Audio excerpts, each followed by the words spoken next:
ਗੁਰਬਚਨ ਸਿੰਘ ਭੁੱਲਰ ਦੀ ਪੁਸਤਕ ਦੀਵੇ ਵਾਂਗ ਬਲਦੀ ਅੱਖ ਦੀ ਕਹਾਣੀ ਹੈ। ਦੀਵੇ ਵਾਂਗ ਬਲਦੀ ਅੱਖ। ਉਹਨਾਂ ਦੇ ਵਿਹੜੇ 'ਚ ਜੁੜਦਾ ਕਾਫੀ ਵੱਡਾ ਇਕੱਠ ਜੁੜ ਗਿਆ ਸੀ।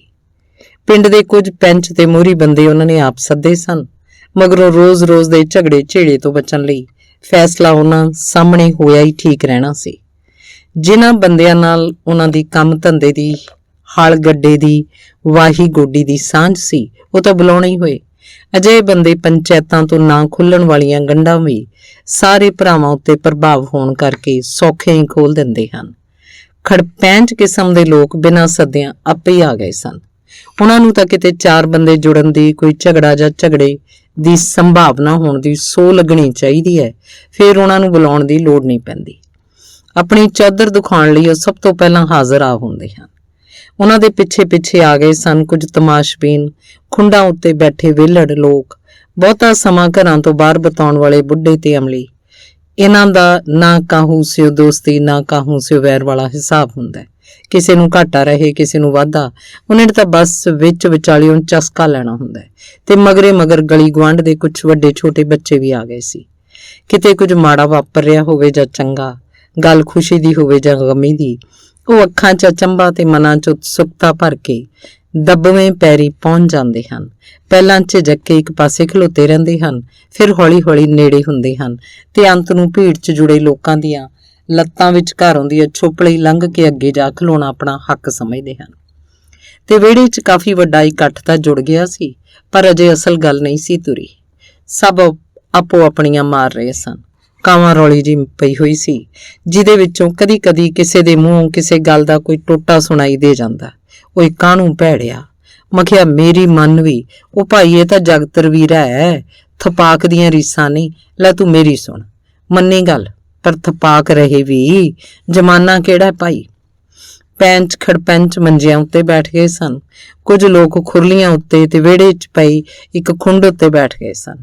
ਬਾਕੀ ਇੱਧਰ ਉੱਧਰ ਖਲੋਤੇ ਹੋਏ ਸਨ। ਤਿੰਨਾਂ ਵਿੱਚੋਂ ਵੱਡਾ ਭਰਾ ਦਿਆਲਾ ਤੇ ਛੋਟਾ ਪਾਲਾ ਦੋ ਵੱਖਰੇ ਮੰਜਿਆਂ ਉੱਤੇ ਲੋਕਾਂ ਦੇ ਵਿਚਕਾਰ ਬੈਠੇ ਸਨ। ਚਾਰ ਚਫੇਰੇ ਕੁਝ ਨਾ ਕੁਝ ਬੋਲ ਰਹੇ ਲੋਕਾਂ ਵਿਚਾਲੇ ਉਹ ਚੁੱਪ ਸਨ। ਕੋਈ ਉਹਨਾਂ 'ਚੋਂ ਕਿਸੇ ਨੂੰ ਸਿੱਧਾ ਕੁਝ ਆਖਦਾ ਤਾਂ ਉਹ ਹੂੰ ਹਾਂ 'ਚ ਸੰਖੇਪ ਉੱਤਰ ਦੇ ਕੇ ਚੁੱਪ ਹੋ ਜਾਂਦਾ। ਪਰ ਇਹ ਚੁੱਲ੍ਹੇ ਚੌਂਕੇ ਦੀ ਕੱਚੀ ਕੰਧੋਲੀ ਕੋਲ ਆਂਢ ਗੁਆਂਢ ਦੇ ਘਰਾਂ ਦੀਆਂ 5-7 ਜਨਾਨੀਆਂ ਬੈਠੀਆਂ ਖੜੀਆਂ ਸਨ। ਦੂਰ ਨੇੜੇ ਕਿਧਰੇ ਵੀ ਵਾਪਰ ਰਹੀ ਹਰ ਚੰਗੀ ਮਾੜੀ ਘਟਨਾ 'ਚ ਸ਼ਾਮਲ ਹੋਣ ਦੀ, ਉਹਨੂੰ ਅੱਖੀਂ ਦੇਖਣ ਦੀ ਤੇ ਜੇ ਸੰਭਵ ਹੋਵੇ ਪੰਚਾਇਤੀ ਘੋਟਣ ਦੀ ਲਾਲਸਾ ਤਾਂ ਆਖਰ ਉਹਨਾਂ ਨੂੰ ਵੀ ਹੁੰਦੀ ਹੀ ਹੈ। ਜੇ ਪੰਚਾਇਤ, ਗੁਰਦੁਆਰੇ, ਧਰਮਸ਼ਾਲਾ ਜਾਂ ਸੱਥ 'ਚ ਜੁੜੇ, ਉਹਨਾਂ ਨੂੰ ਬੇਵਸ ਹੋ ਕੇ ਘਰ ਰਹਿਣਾ ਪੈਂਦਾ। ਪਰ ਜਦੋਂ ਇਕੱਠ ਕਿਸੇ ਦੇ ਘਰ ਹੋਵੇ, ਉਹ ਵੀ ਇੱਕ ਕਰਕੇ ਇਕੱਠੀਆਂ ਹੁੰਦੀਆਂ ਰਹਿੰਦੀਆਂ ਤੇ ਪੁਰਸ਼ਾਂ ਦੀ ਪੰਚਾਇਤ ਤੋਂ ਹਟਵੀਂ ਆਪਣੀ ਪੰਚਾਇਤ ਜੋੜ ਕੇ ਬੈਠ ਜਾਂਦੀਆਂ। ਤੇ ਜਨਾਨੀਆਂ ਦੀ ਇਸ ਵੱਖਰੀ ਪੰਚਾਇਤ ਵਿੱਚ ਦਿਆਲੀ ਦੀ ਘਰਵਾਲੀ ਗੁਰਨਾਮੋ ਤੇ ਪਾਲੇ ਦੀ ਘਰਵਾਲੀ ਮਹਿੰਦਰੋ ਵੀ ਸਨ। ਮੈਂਗਲ ਸਿਉਂ ਕਿੱਥੇ ਹੈ? ਸਰਪੰਚ ਨੇ ਪੁੱਛਿਆ। ਸੱਦੋ ਭਾਈ ਉਹਨੂੰ ਹੁਣ, ਗੱਲ ਕਿਸੇ ਸਿਰੇ ਲੱਗੇ। ਹੁਣ ਤਾਂ ਸਭ ਸਿਆਣੇ ਬੰਦੇ ਆ ਗਏ। ਇੱਥੇ ਘਰੇ ਸੀ ਅੰਦਰ ਸੁਭਾਤ ਵਿੱਚ, ਦਿਆਲਾ ਬੋਲਿਆ ਤੇ ਫਿਰ ਉਹਨੇ ਪਾਲੇ ਨੂੰ ਕਿਹਾ, ਸੱਦਗਾ ਉਹਨੂੰ ਅੰਦਰੋਂ, ਕੀ ਕਰਦਾ ਹੁਣ ਅੰਦਰ ਉਹ? ਪਾਲਾ ਸੁਭਾਤ ਵਿੱਚੋਂ ਮੈਂਗਲ ਨੂੰ ਲਿਆਉਣ ਤੁਰ ਗਿਆ। ਪੈਂਚ ਗੁਰਬਖਸ਼ ਸਿੰਘ ਨੇ ਸੋਹਣੇ ਅਮਲੀ ਨੂੰ, ਜੋ ਸਰਪੰਚ ਨਾਲ ਮੰਜੇ ਉੱਤੇ ਉਹਦੇ ਬਰਾਬਰ ਡਟਿਆ ਬੈਠਾ ਸੀ, ਕਿਹਾ, ਸੋਹਣਾ ਸਿਆ, ਕੰਨ ਪਾਈ ਗੱਲ ਨਹੀਂ ਸੁਣਨ ਦਿੰਦੇ, ਭਜਾ ਦੇਗਾ ਇਹ ਸਾਰੀ ਮੰਡੀਰ ਨੂੰ ਇੱਥੋਂ, ਇਹਨਾਂ ਦਾ ਭਲਾ ਇੱਥੇ ਕੀ ਕੰਮ? ਸੋਹਣੇ ਅਮਲੀ ਨੇ ਮੋਢੇ ਉੱਤੇ ਰੱਖਿਆ ਪਰਨਾ ਚਿੜੀਆਂ ਉਡਾਉਣ ਵਾਲਿਆਂ ਵਾਂਗ ਘੁਮਾਉਂਦਿਆਂ ਧਰਤੀ ਉੱਤੇ ਪੈਰਾਂ ਦਾ ਖੜਕਾ ਕੀਤਾ। ਚਲੋ ਇਹ ਜਵਾਕੋ, ਭੱਜੋ ਇੱਥੋਂ। ਤੇ ਫਿਰ ਉਹਨੇ ਵੱਡੇ ਬੰਦਿਆਂ ਵਿੱਚ ਲੁਕਦੇ ਜਾਂਦੇ ਇੱਕ ਮੁੰਡੇ ਨੂੰ ਬਾਹਰ ਖਿੱਚ ਕੇ ਕਿਹਾ, ਲੁਕਦਾ ਕਿੱਧਰ ਹੈ? ਭੱਜ ਬਾਹਰ, ਤੇਰੀ ਦਾਦੀ ਨੂੰ ਮੇਲੇ ਲੈ ਜਾ। ਹੇਖਾਂ ਭਰੀ ਪੰਚਾਇਤ 'ਚ ਸ਼ੁਭ ਬਚਨ ਬੋਲਦਿਆਂ ਸੰਗਤਾਂ ਨਹੀਂ ਆਉਂਦੀ। ਕੰਧੋਲੀ ਕੋਲੋਂ ਨਾਮੀ ਬੁੜੀ ਤਿੱਖੀ ਆਵਾਜ਼ 'ਚ ਬੋਲੀ। ਸੋਹਣਾ ਅਮਲੀ ਇੱਕ ਵਾਰ ਤਾਂ ਠਠੰਬਰ ਕੇ ਕੱਚਾ ਜਿਹਾ ਹੋ ਗਿਆ। ਉਹਨੂੰ ਕੀ ਪਤਾ ਸੀ ਕਿ ਮੁੰਡੇ ਦੀ ਦਾਦੀ ਵੀ ਨੇੜੇ ਬੈਠੀ ਹੋਈ ਹੈ। ਪਰ ਪੰਚਾਇਤ 'ਚ ਆਉਣ ਤੋਂ ਪਹਿਲਾਂ ਉਹ ਫੀਮ ਦਾ ਇੱਕ ਵਧੀਕ ਮਾਵਾ ਅੰਦਰ ਸੁੱਟ ਕੇ ਆਇਆ ਸੀ ਤੇ ਹੁਣ ਪੂਰੇ ਤਰਾਰੇ 'ਚ ਸੀ। ਛਿੱਥਾ ਪੈਣ ਦੀ ਥਾਂ ਉਹ ਹੱਸ ਕੇ ਬੋਲਿਆ, ਕਿਉਂ ਬਈ ਨੰਬਰਦਾਰ ਨਹੀਂ ਹੈ? ਊਂ ਤਾਂ ਜੇ ਕੋਈ ਕੁਝ ਕਹੇ ਕਹਿੰਦੀ ਰਹਿੰਦੀ ਹੈ, ਉੱਚਾ ਸੁਣਦਾ ਤੇ ਮੇਲੇ ਜਾਣ ਦੀ ਗੱਲ ਝੱਟ ਸੁਣ ਗਈ ਤੈਨੂੰ। ਸਾਰੇ ਵਿਹੜੇ 'ਚ ਖਿੜ ਹਾਸਾ ਖਿੰਡ ਗਿਆ। ਜਨਾਨੀਆਂ ਵੀ ਹੱਸ ਕੇ ਦੂਰੀਆਂ ਹੋ ਗਈਆਂ। ਕੱਚੀ ਜੀ ਹੋ ਕੇ ਨਾਮੀ ਨੇ ਕੋਈ ਮੋੜ ਤਾਂ ਕੀਤਾ, ਪਰ ਹੁਣ ਉਹਦੀ ਕੌਣ ਸੁਣਦਾ ਸੀ। ਉਹ ਖਿੱਚ ਕੇ ਕਾਲੀ ਕਾਲੀ ਹੱਥ ਹਿਲਾ ਕੇ ਕੁਝ ਆਖ ਰਹੀ ਸੀ, ਪਰ ਬਾਜੀ ਤਾਂ ਸੋਹਣਾ ਅਮਲੀ ਮਾਰ ਗਿਆ ਸੀ। ਇੰਨੇ ਨੂੰ ਅੰਦਰੋਂ ਆ ਕੇ ਮੈਂਗਲ ਵੀ ਇੱਕ ਮੰਜੇ ਦੀ ਬਾਹੀ ਤੇ ਝਿਜਕਦਾ ਜਿਹਾ ਬੈਠ ਗਿਆ। ਸਰਪੰਚ ਨੇ ਸਭ ਨੂੰ ਚੁੱਪ ਕਰਵਾ ਕੇ ਅਸਲ ਗੱਲ ਤੋਰਨੀ ਚਾਹੀ। ਜਿਸ ਕੰਮ ਖਾਤਰ ਉਹ ਸਭ ਇਕੱਠੇ ਹੋਏ ਸਨ ਉਹ ਤਾਂ ਅਜੇ ਸ਼ੁਰੂ ਹੀ ਨਹੀਂ ਸੀ ਕੀਤਾ ਗਿਆ, ਪਰ ਸੋਹਣੇ ਅਮਲੀ ਨੇ ਸਰਪੰਚ ਦੀ ਗੱਲ ਵਿੱਚੇ ਟੋਕ ਕੇ ਕਤਿੱਤ ਕੀਤੀ। ਮੈਂਗਲ ਸਿਆਂ, ਭੱਜਣ ਵਾਲਿਆਂ ਵਾਂਗੂ ਬਾਹੀ ਉੱਤੇ ਕਿਉਂ ਬੈਠਾ ਹੈ? ਠੀਕ ਹੋ ਕੇ ਬੈਠ ਭੈੜਿਆ। ਭਾਈਆਂ 'ਚ ਬਰਾਬਰ ਦਾ ਭਾਈ ਹੈ, ਬਰਾਬਰ ਦੀ ਢੇਰੀ ਦਾ ਮਾਲਕ। ਬਰੋਬਰੀ 'ਚ ਕੋਈ ਝੂਠ ਤਾਂ ਨਹੀਂ ਬਾਬਾ ਜੀ। ਉਸੇ ਮਾਂ ਦੇ ਪੇਟੋਂ ਜਨਮੇ ਆ ਜਿਹਦੇ ਪੇਟੋਂ ਦੂਜੇ ਦੋਵੇਂ ਜਨਮੇ ਸੀ। ਕੰਧੋਲੀ ਕੋਲ ਜੁੜੀ ਜਨਾਨੀਆਂ ਦੀ ਟੰਡਲੀ ਵਿੱਚੋਂ ਮੂਹਰੇ ਆਉਂਦਿਆਂ ਮਹਿੰਦਰੋਂ ਬੋਲੀ। ਉਹਨੇ ਆਪਣਾ ਛੋਟਾ ਮੁੰਡਾ ਗੁਰਜੰਟ ਨੁਹਾ ਧੁਆ ਕੇ ਤੇ ਕਲਿੱਪ ਵਾਲਾ ਜੂੜਾ ਕਰਕੇ ਗੁੱਦੀ ਝੁੱਕਿਆ ਹੋਇਆ ਸੀ ਤੇ ਘੁੰਡ 'ਚ ਕੱਜੇ ਹੋਏ ਉਹਦੇ ਸਾਰੇ ਚਿਹਰੇ 'ਚੋਂ ਨੰਗੀ ਉਹਦੀ ਖੱਬੀ ਅੱਖ ਦੀਵੇ ਵਾਂਗ ਬਲ ਰਹੀ ਸੀ। ਸੋਹਣੇ ਅਮਲੀ ਨੂੰ ਇਸ ਮੋੜਵੇਂ ਜਵਾਬ ਦੀ ਕੋਈ ਆਸ ਨਹੀਂ ਸੀ। ਇਸ ਅਣਕਿਆਸੇ ਵਾਰ ਨਾਲ ਨਾਮੀ ਬੁੜੀ ਵਾਲੀ ਗੱਲ ਸਦਕਾ ਬਣੀ ਉਹਦੀ ਹਾਜ਼ਰ ਜਵਾਬੀ ਦੀ ਸਾਰੀ ਪੈਂਠ ਜਾਂਦੀ ਰਹੀ। ਉਹ ਕੁਝ ਕਹਿਣਾ ਚਾਹੁੰਦਾ ਸੀ ਪਰ ਕਹਿ ਨਾ ਸਕਿਆ। ਕੁਝ ਔੜਿਆ ਸੁਝਿਆ ਹੀ ਨਾ। ਆਖਰ ਕੋਈ ਹੋਰ ਬੰਦਾ ਉਹਦੀ ਮਦਦ ਲਈ ਬੌੜਿਆ। ਪੰਚਾਇਤ ਵਿੱਚੋਂ ਕਿਸੇ ਨੇ ਕਿਹਾ, ਤੁਸੀਂ ਬੁੜੀਆਂ ਚੁੱਪ ਕਰੋ ਭਾਈ, ਬੰਦਿਆਂ ਨੂੰ ਗੱਲ ਕਰਨ ਦਿਓ। ਤੂੰ ਵਿੱਚ ਜਾ ਕੇ ਕਾਹਨੂੰ ਮਗਜਾਲੀ ਮਾਰਦੀ ਐ? ਵੱਡੀ ਪੰਚਾਇਤਣ, ਇੱਧਰ ਆ ਜਾ ਚੁੱਪ ਕਰਕੇ। ਮੈਲੀ ਚਾਦਰ ਦਾ ਲਮਕਵਾਂ ਜਾਂ ਘੁੰਡ ਕੱਢੀ ਬੈਠੀ ਉਹਦੀ ਜਠਾਣੀ ਗੁਰਨਾਮੋ ਬੋਲੀ। ਪੰਚਾਇਤ 'ਚ ਪਰਮੇਸ਼ਰ ਹੁੰਦਾ ਹੈ, ਜੋ ਫੈਸਲਾ ਪੰਚ ਕਰਨਗੇ, ਦੁੱਧੋਂ ਪਾਣੀ ਨਤਾਰ ਕੇ ਹੀ ਕਰਨਗੇ। ਨਹੀਂ ਤੂੰ ਪੁਰਖਾਂ 'ਚ ਕਾਹਨੂੰ ਬੋਲਦੀ ਐ? ਕਈ ਹੋਰ ਬੁੜੀਆਂ ਨੇ ਵੀ ਇਕੱਠੀਆਂ ਨੇ ਮਹਿੰਦਰੋਂ ਨੂੰ ਮੱਤ ਦਿੱਤੀ। ਨਾ, ਮੈਂ ਕਾਹਨੂੰ ਬੋਲਦੀ ਐ? ਮਹਿੰਦਰੋਂ ਇੱਕ ਕਦਮ ਪਿੱਛੇ ਹਟ ਗਈ। ਇਹ ਤਾਂ ਅਮਲੀ ਬੁੜਾ ਚੱਕਵੀਂ ਗੱਲ ਕਰਦਾ ਸੀ। ਛੋਟੇ ਭਾਈ ਜੀ ਦੀ ਬਰੋਬਰੀ ਤੋਂ ਇਨਕਾਰੀ ਕੌਣ ਕਰਦਾ? ਬਰਾਬਰਾਂ ਨਾਲੋਂ ਵੀ ਵੱਧ ਹੈ ਇਸ ਘਰ 'ਚ ਇਹ। ਹਾਂ, ਅੱਜ ਤਾਂ ਮੈਂਗਲ ਠੀਕ ਹੀ ਬਰਾਬਰ ਦੇ ਨਾਲ ਵੀ ਵੱਧ ਗੌਰਾ ਭਾਰਾ ਲੱਗਦਾ ਸੀ। ਦਾਦੇ ਲਹਿੰਦੀ 20 ਕਿੱਲੇ ਜ਼ਮੀਨ ਉੱਤੇ 3 ਭਰਾਵਾਂ ਦਾ ਬਰਾਬਰ ਦਾ ਹੱਕ ਸੀ। ਵੱਡਾ ਦਿਆਲਾ, ਛੋਟਾ ਪਾਲਾ, ਬਾਲ ਬੱਚੇ ਵਾਲੇ ਸਨ, ਪਰ ਵਿਚਕਾਰਲਾ ਮੈਂਗਲ ਛੜਾ ਰਹਿ ਗਿਆ ਸੀ। ਤੇ ਜਦੋਂ ਵਿਹੜੇ 'ਚ ਜੁੜੇ ਲੋਕ ਮਾਨੀ ਮਨ 'ਚ ਤਿੰਨਾਂ ਭਰਾਵਾਂ ਨੂੰ ਜੋਖਦੇ, ਕਈ ਬੱਚਿਆਂ ਵੱਲ ਵੇਖਦਿਆਂ ਦਿਆਲਾ ਤੇ ਪਾਲਾ ਜਾਇਦਾਦ ਦੇ ਪੱਖੋਂ ਹੀਣੇ ਲੱਗਦੇ, ਪਰ ਬਰਾਬਰ ਦੀ ਢੇਰੀ ਦਾ ਮਾਲਕ ਮੈਂਗਲ ਕੱਲੀ ਜਾਨ ਹੋਣ ਕਰਕੇ ਭਾਰਾ ਲੱਗਦਾ। ਆਖਰ ਜੱਟ ਦਾ ਆਪਣਾ ਭਾਰ ਤਾਂ ਕੋਈ ਹੁੰਦਾ ਹੀ ਨਹੀਂ, ਤੇ ਜਦੋਂ ਵੀ ਕੋਈ ਜੱਟ ਨੂੰ ਜੋਖਦਾ ਹੈ ਉਹਨੂੰ ਤੱਕੜੀ ਦੇ ਉਹਦੇ ਵਾਲੇ ਪੱਲੜੇ 'ਚ ਉਹਦੇ ਨਾਲ ਹੀ ਉਹਦੀ ਜ਼ਮੀਨ ਪਾ ਕੇ ਜੋਖਿਆ ਜਾਂਦਾ ਹੈ। ਜ਼ਮੀਨ ਬਿਨਾਂ ਜੱਟ ਦਾ ਕਾਹਦਾ ਭਾਰ? ਜ਼ਮੀਨ ਬਿਨਾਂ ਜੱਟ ਦੀ ਕਾਹਦੀ ਹੋਂਦ? ਦਿਆਲਾ ਤਾਂ ਬਿਨਾਂ ਕਿਸੇ ਨਸ ਭੱਜ ਤੋਂ ਵਿਆਹਿਆ ਗਿਆ ਸੀ। ਉਹਨਾਂ ਦਿਨਾਂ 'ਚ ਮਸਤਾਨ ਸਿੰਘ ਦੀ ਵਾਹੀ ਵਧੀਆ ਚੱਲਦੀ ਸੀ। ਢੱਠਿਆਂ ਵਰਗੇ ਨਗੌਰੀ ਬਲਦ ਉਹਦੇ ਹਲ ਅੱਗੇ ਜੁੜਦੇ ਸੀ। 3 ਮੁੰਡੇ ਕੰਮ 'ਚ ਉਹਦੇ ਨਾਲ ਹੱਥ ਪਾਉਣ ਲੱਗ ਪਏ ਸੀ ਤੇ ਕਿਸਾਨ ਦੇ ਆਪਣੇ ਘਰ ਦੇ 4 ਬੰਦੇ ਖੇਤ ਜਾਣ ਵਾਲੇ ਹੋਣ, ਉਹ ਕਿਤੋਂ ਲਿਆ ਜਾਂਦਾ? ਆਦਮੀ ਵੀ ਉਹ ਨੇਕ ਨਾਮ ਸੀ, ਪਰ ਇਸ ਸਭ ਕੁਝ ਦੇ ਬਾਵਜੂਦ ਗੱਲ ਮੈਂਗਲ ਉੱਤੇ ਆ ਕੇ ਅੜ ਗਈ ਸੀ। ਮੈਂਗਲ ਦੇ ਸੁੱਕੜ ਜਿਹੇ ਚਿਹਰੇ ਉੱਤੇ ਮਾਤਾ ਦੇ ਦਾਗ ਕਿਸੇ ਧੀ ਵਾਲੇ ਦਾ ਮਨ ਖਲੋਣ ਨਾ ਦਿੰਦੇ। ਰਹਿੰਦੀ ਕਸਰ ਉਹਦੀ ਪੱਗ ਦਾ ਛੇਕੜਲਾ ਲੜ ਪੂਰਾ ਕਰ ਦਿੰਦਾ, ਜਿਹਨੂੰ ਬਿਨਾਂ ਟੰਗਿਆ ਹੀ ਉਹ ਸਾਰੀ ਪੱਗ ਦੇ ਉੱਤੋਂ ਦੀ ਮੋਢਿਆਂ ਉੱਤੇ ਵਿਛਾ ਲੈਂਦਾ ਸੀ। ਕਰੂਪ ਹੋਣ ਦੇ ਨਾਲ ਉਹ ਵੀ ਜੱਬਲ ਜਿਹਾ ਲੱਗਦਾ। ਵਿਚੋਲਿਆਂ ਦਾ ਲਿਆਂਦਾ ਜੇ ਕੋਈ ਕੁੜੀ ਵਾਲਾ ਮੈਂਗਲ ਨੂੰ ਵੇਖਣ ਆਉਂਦਾ ਵੀ, ਉਹ ਤੁਰਨ ਲੱਗਿਆ ਮਸਤਾਨ ਸਿੰਘ ਦੇ ਕੰਨ 'ਚ ਹੌਲੇ ਜਿਹੇ ਆਖ ਜਾਂਦਾ, ਛੋਟੇ ਨੂੰ ਤਾਂ ਰੁਪਈਆ ਭਾਵੇਂ ਹੁਣੇ ਫੜ ਲਓ। ਇਹ ਮੁੰਡਾ ਤੇ ਕਈ ਸਾਲ ਮਸਤਾਨ ਸਿੰਘ ਤੇ ਕਿਸ਼ਨੋ ਮੈਂਗਲ ਨੂੰ ਵਿਆਹਣ ਲਈ ਹੱਥ ਪੈਰ ਮਾਰਦੇ ਰਹੇ। ਮਸਤਾਨ ਸਿੰਘ ਸਾਕ ਸਕੀਰੀਆਂ ਵਾਲਿਆਂ ਨੂੰ ਆਖਦਾ ਤੇ ਮਿੱਤਰਾਂ ਵਾਕਫਾਂ ਉੱਤੇ ਜ਼ੋਰ ਪਾਉਂਦਾ। ਕਿਸ਼ਨੋ ਪਿੰਡ 'ਚ ਸਾਕ ਕਰਾਉਣ ਲਈ ਮਸ਼ਹੂਰ ਜਨਾਨੀਆਂ ਦੇ ਘਰੀਂ ਗੇੜੇ ਮਾਰਦੀ। ਉਹ ਵਿਚੋਲਗਿਰੀ ਲਈ ਭਾਰੀਆਂ ਛਾਪਾਂ, ਵਧੀਆ ਸੂਟਾਂ, ਮੋਟੇ ਤੁੱਸਿਆਂ ਦਾ ਲਾਲਚ ਦਿੰਦੀ। ਉਹ ਅੱਧ-ਕੁਦੀ ਹੋ ਕੇ ਤਰਲਾ ਕਰਨ ਵਾਲਿਆਂ ਵਾਂਗ ਆਖਦੀ, ਭੈਣੇ ਮੈਂ ਤਾਂ ਤੇਰਾ ਹਸਾਨ ਸਾਰੀ ਉਮਰ ਨਹੀਂ ਭੁੱਲਦੀ।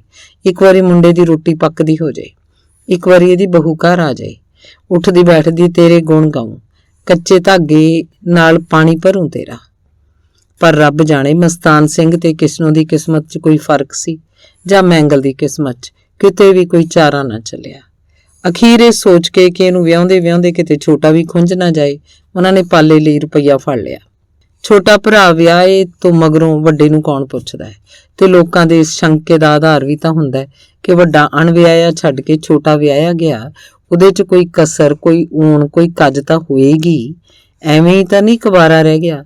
ਸੋ ਮੈਂਗਲ ਰਹਿੰਦਾ ਰਹਿ ਹੀ ਗਿਆ ਤੇ ਹੁਣ ਉਹ ਕੁਵਾਰਾ ਨਹੀਂ, ਛੜਾ ਸੀ। ਮਸਤਾਨ ਸਿੰਘ ਦੇ ਮਰਨ ਮਗਰੋਂ ਕੱਲੀ ਕਿਸ਼ਨੋ ਤਰਲੇ ਲੈਂਦੀ ਰਹੀ। ਹੁਣ ਤਾਂ ਉਹ ਜੱਟ ਵਾਲੀ ਟੈਂ ਨੂੰ ਲਾਂਭੇ ਛੱਡ ਕੇ ਬਹੁਤ ਹੇਠਾਂ ਉਤਰ ਆਈ ਸੀ। ਹੁਣ ਤਾਂ ਉਹ ਸੋਚਦੀ ਕਿਤੋਂ ਕੋਈ ਮੁੱਲ ਦੀ ਤੀਵੀਂ ਦੀ ਗੱਲ ਬਣ ਜਾਏ, ਪਰ ਜੇ ਕੋਈ ਗੱਲ ਕਿਤੇ ਤੁਰਦੀ ਵੀ ਪਤਾ ਨਹੀਂ ਕੌਣ ਭਾਨੀ ਮਾਰ ਆਉਂਦਾ। ਗੱਲ ਬਣਦੀ ਰਹਿ ਜਾਂਦੀ। ਕਿਸ਼ਨੋ ਮੱਥੇ ਉੱਤੇ ਹੱਥ ਮਾਰਦੀ, ਮੇਰੇ ਭਾਗ ਮਾੜੇ, ਨਾਲੇ ਮਾੜੇ ਇਸ ਚੰਦਰੇ ਦੇ, ਤੇ ਰੱਬ ਨੂੰ ਲਾਂਭਾ ਦਿੰਦੀ, ਉਸੇ ਕੁੱਖੋਂ ਪੈਦਾ ਕਰਕੇ ਤੂੰ ਇਹਨੂੰ ਕਰਮਾਂ ਦਾ ਹੀਣਾ ਕਾਹਤੋਂ ਰੱਖਿਆ ਵੇ ਡਾਢਿਆ। ਤੇ ਮੈਂਗਲ ਨੂੰ ਕਿਸ਼ਨੋ ਦੇ ਇਸ ਰੋਜ਼ ਦੇ ਰੁਦਨ ਤੋਂ ਬੜੀ ਸ਼ਰਮ ਆਉਂਦੀ। ਭਰਜਾਈਆਂ ਸਾਹਮਣੇ ਇਉਂ ਆਪਣੇ ਆਪ ਨੂੰ ਹੋਰ ਵੀ ਹੀਣਾ ਹੋਇਆ ਸਮਝਦਾ। ਕਈ ਵਾਰ ਰੱਕ ਕੇ ਤੇ ਛਿੱਥਾ ਜਿਹਾ ਪੈ ਕੇ ਬੋਲਦਾ, ਐਵੇਂ ਨਾ ਤੂੰ ਬੇਬੇ ਹੱਥ ਨੌਗਣ ਕੀਰਨੇ ਜੇ ਪਾਇਆ ਕਰ, ਮੈਨੂੰ ਨਹੀਂ ਲੋੜ ਤੇਰੇ ਲਿਆਂਦੇ ਇਹੋ ਜਿਹੇ ਡੋਲਿਆਂ ਦੀ, ਤੇ ਉੱਠ ਕੇ ਘਰੋਂ ਬਾਹਰ ਨਿਕਲ ਜਾਂਦਾ। ਕਿਸ਼ਨੋ ਉਹਦੀ ਜਾਂਦੇ ਦੀ ਪਿੱਠ ਵੱਲ ਵੇਖਦਿਆਂ ਡੂੰਘਾ ਹੌਕਾ ਭਰਦੀ, ਵੇ ਨਕਰਮਿਆ, ਸਾਰੀ ਉਮਰ ਦੋ ਬੁਰਕੀਆਂ ਟੁੱਕ ਖਾਤਰ ਦੂਜਿਆਂ ਦੇ ਹੱਥਾਂ ਵੱਲ ਝਾਕੇਗਾ, ਵੇ ਕਿਸੇ ਨੇ ਨਹੀਂ ਪੁੱਛਣਾ ਵੇ ਪੁੱਤਾ। ਤੇ ਕਈ ਸਾਕ ਤਾਂ ਮਹਿੰਦਰੋਂ ਵੀ ਲਿਆਈ। ਇੱਕ ਵਾਰ ਉਹਦਾ ਮਾਮਾ ਆਪਣੇ ਪਿੰਡੋਂ ਕਿਸੇ ਧੀ ਵਾਲੇ ਨੂੰ ਲੈ ਕੇ ਆਇਆ। ਮੁੰਡਾ ਉਹਦੇ ਪਸੰਦ ਸੀ, ਬਸ ਉਹਨੇ ਆਪਣੇ ਭਣੋਈਏ ਤੇ ਸਾਲੇ ਦੀਆਂ ਨਜ਼ਰਾਂ ਚੋਂ ਕਢਾਉਣਾ ਸੀ, ਪਰ ਉਹਨੇ ਮੁੜ ਕੇ ਕੋਈ ਪਤਾ ਨਾ ਦਿੱਤਾ। ਮਹਿੰਦਰੋਂ ਦੀ ਮਾਸੀ ਦੇ ਪੁੱਤ ਵੱਲੋਂ ਲਿਆਂਦੇ ਗਏ ਧੀ ਵਾਲੇ ਦੇ ਤਾਂ ਕੋਈ ਸਾਲਾ ਭਣੋਈਆ ਵੀ ਨਹੀਂ ਸੀ। ਮੁੰਡਾ ਉਹਨੂੰ ਜੱਚ ਗਿਆ ਸੀ, ਬਸ ਉਹਨੇ ਸਾਰਾ ਕੁਝ ਦੱਸ ਕੇ ਘਰਦਿਆਂ ਦੀ ਸਹਿਮਤੀ ਲੈਣੀ ਸੀ। ਉਹ ਵੀ ਚੁੱਪੀ ਧਾਰ ਗਿਆ। ਮਹਿੰਦਰੋਂ ਦੇ ਫੁੱਫੜ ਨਾਲ ਆਇਆ ਧੀ ਵਾਲਾ ਤਾਂ ਕੋਈ ਚੰਗਾ ਦਿਨ ਕਢਵਾ ਕੇ ਆਉਣ ਦਾ ਇਕਰਾਰ ਤੱਕ ਕਰ ਗਿਆ ਸੀ, ਪਰ ਕੁਝ ਦਿਨਾਂ ਮਗਰੋਂ ਦੀ ਹਰੇਕ ਸਕੀਰੀ ਵਿੱਚੋਂ ਇਹੋ ਜਵਾਬ ਆ ਜਾਂਦਾ ਕਿ ਕੁੜੀ ਵਾਲੇ ਕੋਲ ਕਿਸੇ ਨੇ ਭਾਨੀ ਮਾਰਤੀ। ਸੋਚ ਕੇ ਵੀ ਕਿਸੇ ਨੂੰ ਸਮਝ ਨਾ ਪੈਂਦੀ ਕਿ ਉਹਨਾਂ ਦੇ ਟੱਬਰ ਦੇ ਇੰਨਾ ਵੈਰ ਕੌਣ ਪੈ ਗਿਆ ਸੀ ਜੋ ਭਾਨੀ ਮਾਰਨ ਲਈ ਹਰ ਥਾਂ ਜਾ ਪਹੁੰਚਦਾ ਸੀ। ਸਾਰਾ ਪਰਿਵਾਰ ਸੰਤੁਸ਼ਟ ਸੀ ਕਿ ਮਹਿੰਦਰੋਂ ਵਿਚਾਰੀ ਤਾਂ ਪੂਰਾ ਜ਼ੋਰ ਲਾ ਰਹੀ ਸੀ ਕਿ ਮੈਂਗਲ ਦਾ ਚੁੱਲ੍ਹਾ ਵੀ ਤਪਦਾ ਹੋ ਜੇ, ਪਰ ਪਤਾ ਨਹੀਂ ਕਿਹਦੀਆਂ ਭਾਨੀਆਂ ਦੇ ਭਜਾਏ ਹੋਏ ਸਭ ਭੱਜ ਜਾਂਦੇ। ਮਹਿੰਦਰੋਂ ਆਪਣੀ ਚਤਰਾਈ ਤੇ ਟੱਬਰ ਦੇ ਭੋਲੇਪਣ ਉੱਤੇ ਦਿਲ ਹੱਸਦੀ। ਜਿੰਨਾ ਚਿਰ ਕਿਸ਼ਨੋ ਬੈਠੀ ਰਹੀ, ਸਾਂਝਾ ਘਰ ਕਿਵੇਂ ਨਾ ਕਿਵੇਂ ਤੁਰਦਾ ਰਿਹਾ। ਕਿਸ਼ਨੋ ਦੇ ਅੱਖਾਂ ਮੀਟਦਿਆਂ ਹੀ ਸਭ ਕੁਝ ਖਿੰਡ ਪੁੰਡ ਗਿਆ। ਗੁਰਨਾਮੋ ਰੋਜ਼ ਰਾਤ ਨੂੰ ਦਿਆਲੇ ਕੋਲ ਮਹਿੰਦਰੋਂ ਦੀਆਂ ਵਧੀਕੀਆਂ ਦੀ ਕਥਾ ਲੈ ਬੈਠਦੀ। ਘਰ ਦਾ ਬਹੁਤਾ ਕੰਮ ਗੁਰਨਾਮੋ ਨੂੰ ਕਰਨਾ ਪੈਂਦਾ। ਹਰੇਕ ਕੰਮ ਦਾ ਭਾਰਾ ਪੱਖ ਉਹਦੇ ਹਿੱਸੇ ਆਉਂਦਾ, ਹੌਲਾ ਮਹਿੰਦਰੋਂ ਦੇ। ਮਹਿੰਦਰੋਂ ਘਰ 'ਚ ਬੌਕਰ ਮਾਰ ਕੇ ਗੋਹੇ ਕੂੜੇ ਦੇ ਟੋਕਰੇ ਭਰਦੀ, ਗੁਰਨਾਮੋ ਚੁੱਕ ਕੇ ਰੂੜੀ ਤੇ ਸੁੱਟਣ ਜਾਂਦੀ। ਮਹਿੰਦਰੋਂ ਆਟਾ ਗੁੰਨਦੀ, ਹਾਰੀ 'ਚ ਗੋਹੇ ਪਾ ਕੇ ਦਾਲ ਦਾ ਤਪਲਾ ਧਰਦੀ। ਗੁਰਨਾਮੋ ਰੋਟੀਆਂ ਦੀ ਥਈ ਪਕਾਉਂਦੀ।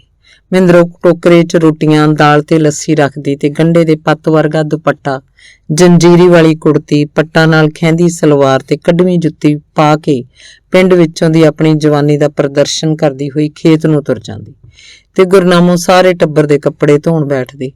ਗੁਰਨਾਮੋ ਦਿਆਲੇ ਨੂੰ ਆਖਦੀ, ਉਹ ਕੰਮ ਤਾਂ ਮਹਿੰਦਰੋਂ ਦੇ ਹਿੱਸੇ ਦਾ ਵੀ ਆਪ ਕਰ ਲਵੇ, ਪਰ ਉਹ ਤੋਂ ਉਹਦੀਆਂ ਚੁਸਤ ਚਲਾਕੀਆਂ ਨਹੀਂ ਝੱਲੀਆਂ ਜਾਂਦੀਆਂ। ਉਹ ਕੰਮ ਘੱਟ ਕਰਦੀ ਸੀ, ਚੰਗਾ ਪਹਿਨਦੀ ਸੀ, ਚੰਗਾ ਖਾਂਦੀ ਸੀ, ਪਰ ਮੰਦਾ ਬੋਲਦੀ ਸੀ ਤੇ ਟੈਂ ਬਹੁਤ ਦਿਖਾਉਂਦੀ ਸੀ। ਮਹਿੰਦਰੋਂ ਸਮਝਦੀ ਸੀ ਕਿ ਦਿਆਲੇ ਦੀ ਔਲਾਦ ਵੱਡੀ ਹੋ ਰਹੀ ਸੀ, ਭਲਕੇ ਜੇਠੀ ਕੁੜੀ ਦਾ ਵਿਆਹ ਕਰਨਾ ਹੋਏਗਾ, ਉਹ ਸਾਂਝੇ ਘਰ 'ਚੋਂ ਕਿਉਂ ਹੋਵੇ। ਉਹਦੇ ਆਪਣੇ ਬੱਚਿਆਂ ਦੇ ਜਵਾਨ ਹੋ ਕੇ ਵਿਆਹੇ ਜਾਣ ਤੱਕ ਤਾਂ ਘਰ ਦੀ ਸਾਂਭ ਨਿਭੀ ਨਹੀਂ ਸੀ ਸਕਣੀ, ਤੇ ਰਾਤ ਨੂੰ ਉਹ ਪਾਲੇ ਨੂੰ ਉਹਦਾ ਬੁੱਧੂ ਹੋਣਾ ਰੜਕਾਉਂਦੀ ਰਹਿੰਦੀ। ਉਹ ਆਖਦੀ, ਉਹਨੂੰ ਅੱਗਾ ਦਿਸ ਕਿਉਂ ਨਹੀਂ ਸੀ ਰਿਹਾ। ਬੰਦਾ ਉਹੀ ਹੁੰਦਾ ਹੈ ਜਿਹੜਾ ਭਲਕੇ ਦੀ ਸੋਚੇ। ਕੰਮ 'ਚ ਦੋਵੇਂ ਹੱਡ ਤਾਂ ਦਿਆਲੇ ਤੇ ਗੁਰਨਾਮੋ ਵਾਂਗ ਹੀ ਤੁੜਵਾ ਰਹੇ ਸਨ, ਪਰ ਟੱਬਰ ਪਲ ਰਿਹਾ ਸੀ ਉਹਨਾਂ ਵੱਡਿਆਂ ਦਾ। ਉਹ ਪਾਲੇ ਨੂੰ ਅੱਡ ਹੋ ਜਾਣ ਲਈ ਚੁੱਕਾਂ ਦਿੰਦੀ ਰਹਿੰਦੀ। ਉਹ ਸਮਝਦੀ ਸੀ ਅੱਡ ਹੋ ਕੇ ਸਰਦਾਰੀ ਭੋਗ ਸਕਦੇ ਸਨ। ਮੈਂਗਲ ਨੂੰ ਤਾਂ ਮਾਂ ਤੋਂ ਮਗਰੋਂ ਘਰ ਵਿੱਚੋਂ ਆਪਣਾ ਸੀਰ ਹੀ ਮੁੱਕ ਗਿਆ ਲੱਗਦਾ ਸੀ। ਉਹ ਤਾਂ ਜਿਵੇਂ ਅਚਾਨਕ ਵਾਧੂ ਹੋ ਕੇ ਰਹਿ ਗਿਆ ਸੀ। ਸ਼ਰੀਕਾਂ ਦਾ ਗੋਲਾ ਧੰਦਾ ਕਰੇ ਤੇ 2 ਵੇਲੇ ਮੰਨੀਆਂ ਛਕੇ, ਕੀ ਸੀ ਉਹਦਾ ਉਸ ਘਰ ਵਿੱਚ ਹੁਣ, ਜਿਹਦੀ ਖਾਤਰ ਉਹ ਜਾਨ ਤੋੜ ਕੇ ਮਿਹਨਤ ਕਰੇ। ਉਹਦਾ ਕੰਮ 'ਚ ਦਿਲ ਨਾ ਲੱਗਦਾ, ਉਹ ਖੇਤ ਜਾਣੋਂ ਕਤਰਾਉਂਦਾ। ਕਲੇਸ਼ ਸਭ ਦੇ ਦਿਲਾਂ 'ਚ ਅੰਦਰੇ ਅੰਦਰ ਦਿਨੋਂ ਦਿਨ ਵੱਧਦਾ ਹੀ ਜਾਂਦਾ ਸੀ। ਮੈਂਗਲ ਕਦੇ ਕਿਸੇ ਭਤੀਜੇ ਨੂੰ ਗੋਦੀ ਚੱਕ ਕੇ ਜਾਂ ਉਂਗਲ ਲਾ ਕੇ ਘਰੋਂ ਬਾਹਰ ਨਿਕਲਦਾ ਤਾਂ ਲੋਕ ਵੱਖਰੀਆਂ ਆਰਾਂ ਚਵਾਉਂਦੇ, ਉਹ ਐਵੇਂ ਢਾਕਾਂ ਤੜਾਉਣਾ ਹੈ ਕਿ ਭਰਜਾਈਆਂ ਰੋਟੀ ਟੁੱਕ ਵੀ ਚੱਜ ਨਾਲ ਦਿੰਦੀਆਂ ਨੇ। ਮੈਂਗਲ ਦਾ ਥੁੱਕ ਅਜਿਹੇ ਮੌਕੇ ਸੰਗ ਚੜ ਜਾਂਦਾ, ਉਹਨੂੰ ਕੋਈ ਜਵਾਬ ਨਾ ਔੜਦਾ। ਗੁਰਨਾਮੋ ਸਾਹਮਣੇ ਤਾਂ ਵੱਡੀ ਹੋਣ ਕਰਕੇ ਮੈਂਗਲ ਪਹਿਲੇ ਦਿਨ ਉਹ ਨੀਵੀਂ ਪਾ ਕੇ ਰੱਖਦਾ ਸੀ। ਉਹ ਦਿਆਲੇ ਤੋਂ ਕਈ ਸਾਲ ਛੋਟਾ ਸੀ। ਵਿਚਕਾਰ 2 ਕੁੜੀਆਂ ਹੋਈਆਂ ਸੀ ਤੇ ਇੱਕ ਮੁੰਡਾ ਭੁਰ ਗਿਆ ਸੀ, ਤੇ ਜਦੋਂ ਗੁਰਨਾਮੋ ਵਿਆਹੀ ਆਈ ਸੀ ਮੈਂਗਲ ਅਜੇ ਨਿਆਣਾ ਹੀ ਸੀ। ਉਦੋਂ ਤੋਂ ਬਸ ਐਵੇਂ ਇੱਕ ਝਿਜਕ ਜੀ ਪੈ ਗਈ ਸੀ ਤੇ ਉਹ ਪਈ ਰਹੀ। ਗੁਰਨਾਮੋ ਦੀ ਜਵਾਨੀ ਵੀ ਪਹਿਲੇ ਸਾਲਾਂ ਵਿੱਚ ਹੀ ਸਾਂਝੇ ਘਰ 'ਚ ਜਾਨ ਤੋੜ ਕੇ ਕੰਮ ਕਰਦਿਆਂ ਢਲ ਗਈ ਸੀ। ਉਂਝ ਵੀ ਉਹਦਾ ਰੰਗ ਪੱਕਾ ਤੇ ਸਰੀਰ ਢਿੱਲਾ ਜਿਹਾ ਤੇ ਫੁੱਲਵਾਂ ਸੀ। ਹੁਣ ਤਾਂ ਕਈ ਵਾਰ ਪਿੱਠ ਪਿੱਛੋਂ ਦੇਖਿਆ ਉਹ ਮੈਂਗਲ ਨੂੰ ਬੇਬੇ ਵਰਗੀ ਲੱਗਦੀ ਤੇ ਛੋਟੀ ਮਹਿੰਦਰੋ ਮੈਂਗਲ ਨੂੰ ਲੂਮੜੀ ਵਾਂਗ ਪੂਛ ਉੱਤੇ ਨਚਾਉਂਦੀ ਸੀ, ਪਰ ਫੜਾਈ ਨਹੀਂ ਸੀ ਦਿੰਦੀ। ਉਹਦਾ ਮੱਕੀ ਦੀ ਰੋਟੀ ਵਰਗਾ ਰੰਗ ਤੇ ਕੱਸਿਆ ਸਰੀਰ ਮੈਂਗਲ ਦੇ ਦਿਲ 'ਚ ਇੱਕ ਤਰਸੇਵਾਂ ਪੈਦਾ ਕਰ ਦਿੰਦੇ। ਤੇ ਜਦੋਂ ਘਰੇ ਕੰਮ ਕਰਦੀ, ਅੰਦਰ ਬਾਹਰ ਤੁਰਦੀ, ਉਹਦੇ ਪੈਰਾਂ ਦੀ ਧਮਕ ਨਗਾਰੇ ਵਾਂਗ ਪੈਂਦੀ। ਘੁੰਡ 'ਚੋਂ ਨੰਗੀ ਰਹਿੰਦੀ ਉਹਦੀ ਖੱਬੀ ਅੱਖ ਦੀਵਟ ਉੱਤੇ ਪਏ ਤੇਲ ਦੇ ਭਰੇ ਹੋਏ ਦੀਵੇ ਵਾਂਗ ਲੱਟ-ਲੱਟ ਬਲਦੀ। ਅਜਿਹੇ ਸਮੇਂ ਮੈਂਗਲ ਨੂੰ ਲੱਗਦਾ ਜਿਵੇਂ ਉਹਦੀ ਆਪਣੀ ਕਾਇਆ ਸੁੱਕੇ ਘਾਹ ਫੂਸ ਦੀ ਬਣੀ ਹੋਈ ਹੋਵੇ। ਇੱਕ ਦਿਨ ਸਬੱਬ ਨਾਲ ਦੋਵੇਂ ਜੇਠ ਭਰਜਾਈ ਘਰੇ ਸਨ। ਮੈਂਗਲ ਕਿੰਨਾ ਚਿਰ ਤੁਰੀ ਫਿਰਦੀ ਮਹਿੰਦਰੋ ਨੂੰ ਦੇਖਦਾ ਰਿਹਾ। ਉਹਦੇ ਅੰਦਰ ਕੋਈ ਚਿਣਗ ਮੱਗ ਪਈ ਸੀ। ਮਹਿੰਦਰੋ ਵੀ ਅਣਕੱਢੇ ਜੇ ਘੁੰਡ ਵਿੱਚੋਂ ਦੀ ਚੋਰ ਅੱਖ ਨਾਲ ਮੈਂਗਲ ਨੂੰ ਤਾੜ ਰਹੀ ਸੀ। ਨਿੱਕੇ ਮੋਟੇ ਕੰਮ ਕਰਦਿਆਂ ਇੱਧਰ ਉੱਧਰ ਫਿਰਦੀ ਮਹਿੰਦਰੋ ਦੇ ਦੁਪੱਟੇ ਦਾ ਪੱਲਾ ਜਿਵੇਂ ਮੈਂਗਲ ਦੀ ਚਿਣਗ ਨੂੰ ਹਵਾ ਦੇ ਕੇ ਭੜਕਾ ਰਿਹਾ ਸੀ। ਮੈਂਗਲ ਨੇ ਇੱਕ ਦੋ ਜਬਲੀਆਂ ਜੀਆਂ ਟਿਚਰਾਂ ਕੀਤੀਆਂ ਤੇ ਫਿਰ ਉਹਨੇ ਸਬਾਤ ਵਿੱਚ ਕੁਝ ਚੁੱਕਣ ਗਈ ਮਹਿੰਦਰੋ ਦੇ ਪਿੱਛੇ ਜਾ ਕੇ ਉਹਦੀ ਬਾਂਹ ਫੜ ਲਈ। ਉਹ ਸੀਤੋ ਆ ਗਈ, ਮਹਿੰਦਰੋ ਨੇ ਬਾਹਰਲੇ ਦਰਵਾਜ਼ੇ ਵੱਲ ਦੂਜਾ ਹੱਥ ਕਰਕੇ ਕਿਹਾ। ਮੁਟਿਆਰ ਹੋਰੀ ਵੱਡੀ ਭਤੀਜੀ ਦਾ ਆ ਜਾਣਾ ਸੁਣ ਕੇ ਮੈਂਗਲ ਦੇ ਹੱਥ ਝੂਠੇ ਪੈ ਗਏ ਤੇ ਉਹਨਾਂ ਵਿੱਚੋਂ ਮਹਿੰਦਰੋ ਦਾ ਗੁੱਟ ਆਪਣੇ ਆਪ ਤਿਲਕ ਗਿਆ। ਉਹ ਹਰਨੀ ਵਾਂਗ ਛਾਲ ਮਾਰ ਕੇ ਸਬਾਤੋਂ ਬਾਹਰ ਜਾ ਖਲੋਤੀ। ਸੀਤੋ ਕਿਤੇ ਨਹੀਂ ਸੀ। ਮੈਂਗਲ ਠੱਗਿਆ ਗਿਆ ਸੀ।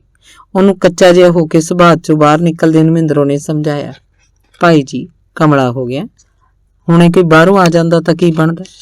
ਗੱਲ ਮੈਂਗਲ ਨੂੰ ਵੀ ਠੀਕ ਲੱਗੀ। ਇੰਨੇ ਵੱਡੇ ਪਰਿਵਾਰ ਚੋਂ ਕੋਈ ਕਦੋਂ ਵੀ ਬਾਹਰੋਂ ਘਰ ਆ ਸਕਦਾ ਸੀ ਤੇ ਮਹਿੰਦਰੋ ਦੀ ਪਿਆਰ ਭਰੀ ਝਿੜਕ ਨੇ ਮੈਂਗਲ ਨੂੰ ਇਹ ਤਸੱਲੀ ਕਰਾਤੀ ਵੀ ਉਹਨੇ ਬੁਰਾ ਨਹੀਂ ਸੀ ਮਨਾਇਆ। ਸਗੋਂ ਮੈਂਗਲ ਦੀ ਅੱਗਾ ਪਿੱਛਾ ਸੋਚੇ ਬਿਨਾਂ ਕੀਤੀ ਮੂਰਖਤਾ ਘਰ 'ਚ ਝਮੇਲਾ ਖੜਾ ਕਰ ਸਕਦੀ ਸੀ।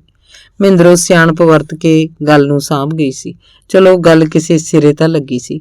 ਮਹਿੰਦਰੋ ਨੇ ਇਕਰਾਰ ਤਾਂ ਕਰ ਲਿਆ ਸੀ ਤੇ ਬਾਹਰ ਨੂੰ ਤੁਰੇ ਜਾਂਦੇ ਮੈਂਗਲ ਨੂੰ ਮਹਿੰਦਰੋ ਨੇ ਪੀਣ ਕਰਨ ਵਿੱਚ ਬਰਾਂਡੇ 'ਚ ਰੱਖੀ 2.5 ਮਣ ਦੀ ਕਣਕ ਦੀ ਬੋਰੀ ਵੱਲ ਹੱਥ ਕਰਕੇ ਕਿਹਾ, ਭਾਈ ਜੀ ਆ ਪਾਸੇ ਕਰਵਾ ਜਾਈ।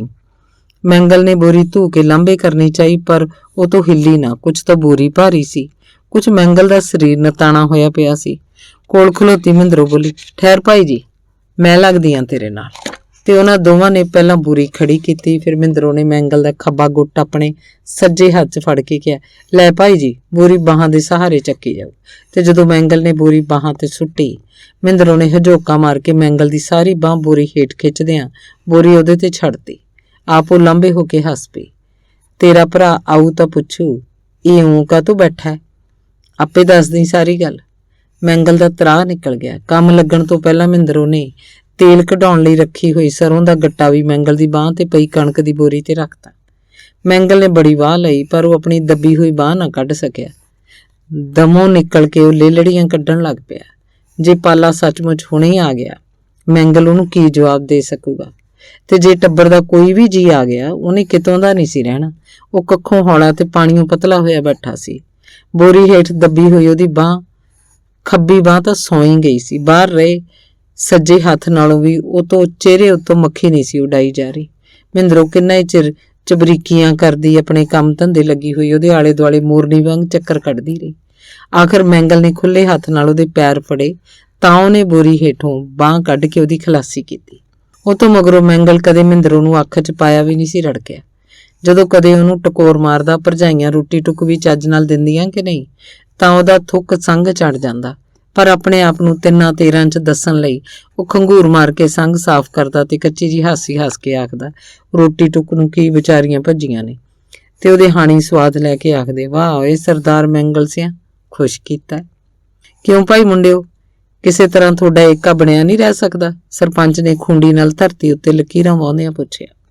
ਉਹਨੇ ਉਹਨਾਂ ਵਿਸ਼ਵਾਸ ਜਾਂ ਨਿਸ਼ਚੇ ਨਾਲ ਨਹੀਂ ਜਿੰਨਾ ਸਰਪੰਚ ਤੇ ਬਜ਼ੁਰਗ ਹੋਣ ਦੇ ਨਾਤੇ ਇੱਕ ਰਸਮੀ ਫਰਜ਼ ਵਜੋਂ ਤਿੰਨਾਂ ਭਰਾਵਾਂ ਨੂੰ ਇੱਕ ਵਾਰ ਫੇਰ ਇਹ ਚੇਤੇ ਕਰਾਉਣਾ ਵਾਜਬ ਸਮਝਿਆ ਕਿ ਏਕਤਾ 'ਚ ਬਹੁਤ ਬਰਕਤ ਹੁੰਦੀ ਹੈ, ਇਤਫਾਕ 'ਚ ਬਹੁਤ ਸ਼ਕਤੀ ਹੁੰਦੀ ਹੈ। ਤਿੰਨੇ ਭਾਈ ਨੀਵੀਂ ਪਾਈ ਚੁੱਪ ਬੈਠੇ ਸੀ। ਮਾਮਲਾ ਜਿੱਥੇ ਪਹੁੰਚ ਚੁੱਕਿਆ ਸੀ ਉੱਥੇ ਏਕਤਾ ਬਣਾਈ ਰੱਖਣ ਦੀ ਗੱਲ ਕਰਨੀ ਉਂਝੀ ਬੇਤੁਕੀ ਤੇ ਬੇਮੌਕਾ ਸੀ ਤੇ ਵੱਖ-ਵੱਖ ਹੋਣ ਲਈ ਆਪਣੇ ਮੂੰਹੋਂ ਪਹਿਲਾਂ ਕੌਣ ਕਹੇ। ਸੋ ਤਿੰਨਾਂ ਦੀ ਚੁੱਪ ਹੀ ਉਹਨਾਂ ਵੱਲੋਂ ਠੀਕ ਉੱਤਰ ਸੀ। ਉਹਨਾਂ ਦੇ ਜਵਾਬ ਦੀ ਉਡੀਕ 'ਚ ਹੋਰ ਸਭ ਵੀ ਚੁੱਪ ਹੋ ਗਏ। ਸਾਰੇ ਵਿਹੜੇ 'ਚ ਹੀ ਚੁੱਪ ਛਾ ਗਈ। ਇੱਕ ਪਲ ਪਹਿਲਾਂ ਇੱਕ ਕਦਮ ਪਿੱਛੇ ਹਟੀ ਮਹਿੰਦਰੋ ਇਸ ਚੁੱਪ ਨੂੰ ਚੀਰਦੀ ਹੋਈ 2 ਕਦਮ ਅੱਗੇ ਆ ਕੇ ਬੋਲੀ, ਥਪਾਕ ਨਹੀਂ ਰਹਿੰਦਾ ਹੁਣ ਬਾਬਾ ਜੀ, ਜਦੋਂ ਕੇਰਾਂ ਦੁੱਧ ਫਿੱਟ ਜਾਏ ਕਦੇ ਮੁੜ ਕੇ ਦੁੱਧ ਬਣਿਆ। ਤੁਸੀਂ ਆਪ ਸਿਆਣੇ ਹੋ, ਕਿਉਂ ਭਕਾਈ ਮਾਰਦੀਆਂ ਤੀਵੀਆਂ ਵਾਲੀ? ਪਾਲਾ ਕੱਚਾ ਜਿਹਾ ਹੋ ਕੇ ਬੋਲਿਆ। ਤਿੰਨਾਂ ਭਰਾਵਾਂ ਦੇ ਚੁੱਪ ਬੈਠੀ ਹੋਈ ਹੋਣ ਤੇ ਗੁਰਨਾਮੋ ਦੇ ਵੀ ਕੁਝ ਨਾ ਬੋਲਣ ਦੀ ਸੂਰਤ 'ਚ ਮਹਿੰਦਰੋ ਦਾ ਇਉਂ ਬੋਲਣਾ ਉਹਨੂੰ ਬਹੁਤ ਰੜਕਿਆ। ਪੰਚਾਇਤ ਸਾਹਮਣੇ ਮਹਿੰਦਰੋ ਦਾ ਬਾਰ-ਬਾਰ ਬੋਲਣਾ ਇਹ ਪ੍ਰਭਾਵ ਦੇ ਸਕਦਾ ਸੀ ਕਿ ਉਹਦੀ ਚਤਰਾਈ ਤੇ ਪਾਲੇ ਦੀ ਉਹਦੇ ਨਾਲ ਅਬੋਲ ਸਹਿਮਤੀ ਹੀ ਅਸਲ ਪੁਆੜੇ ਦੀ ਜੜ ਸੀ। ਪਰੇਸ਼ਾਨ ਹੋ ਕੇ ਉਹ ਘੁਰਕਿਆ, ਜਾ ਚੁੱਪ ਕਰਕੇ ਜਨਾਨੀਆਂ 'ਚ ਬੈਠ ਜਾ ਚੈਨ ਨਾਲ।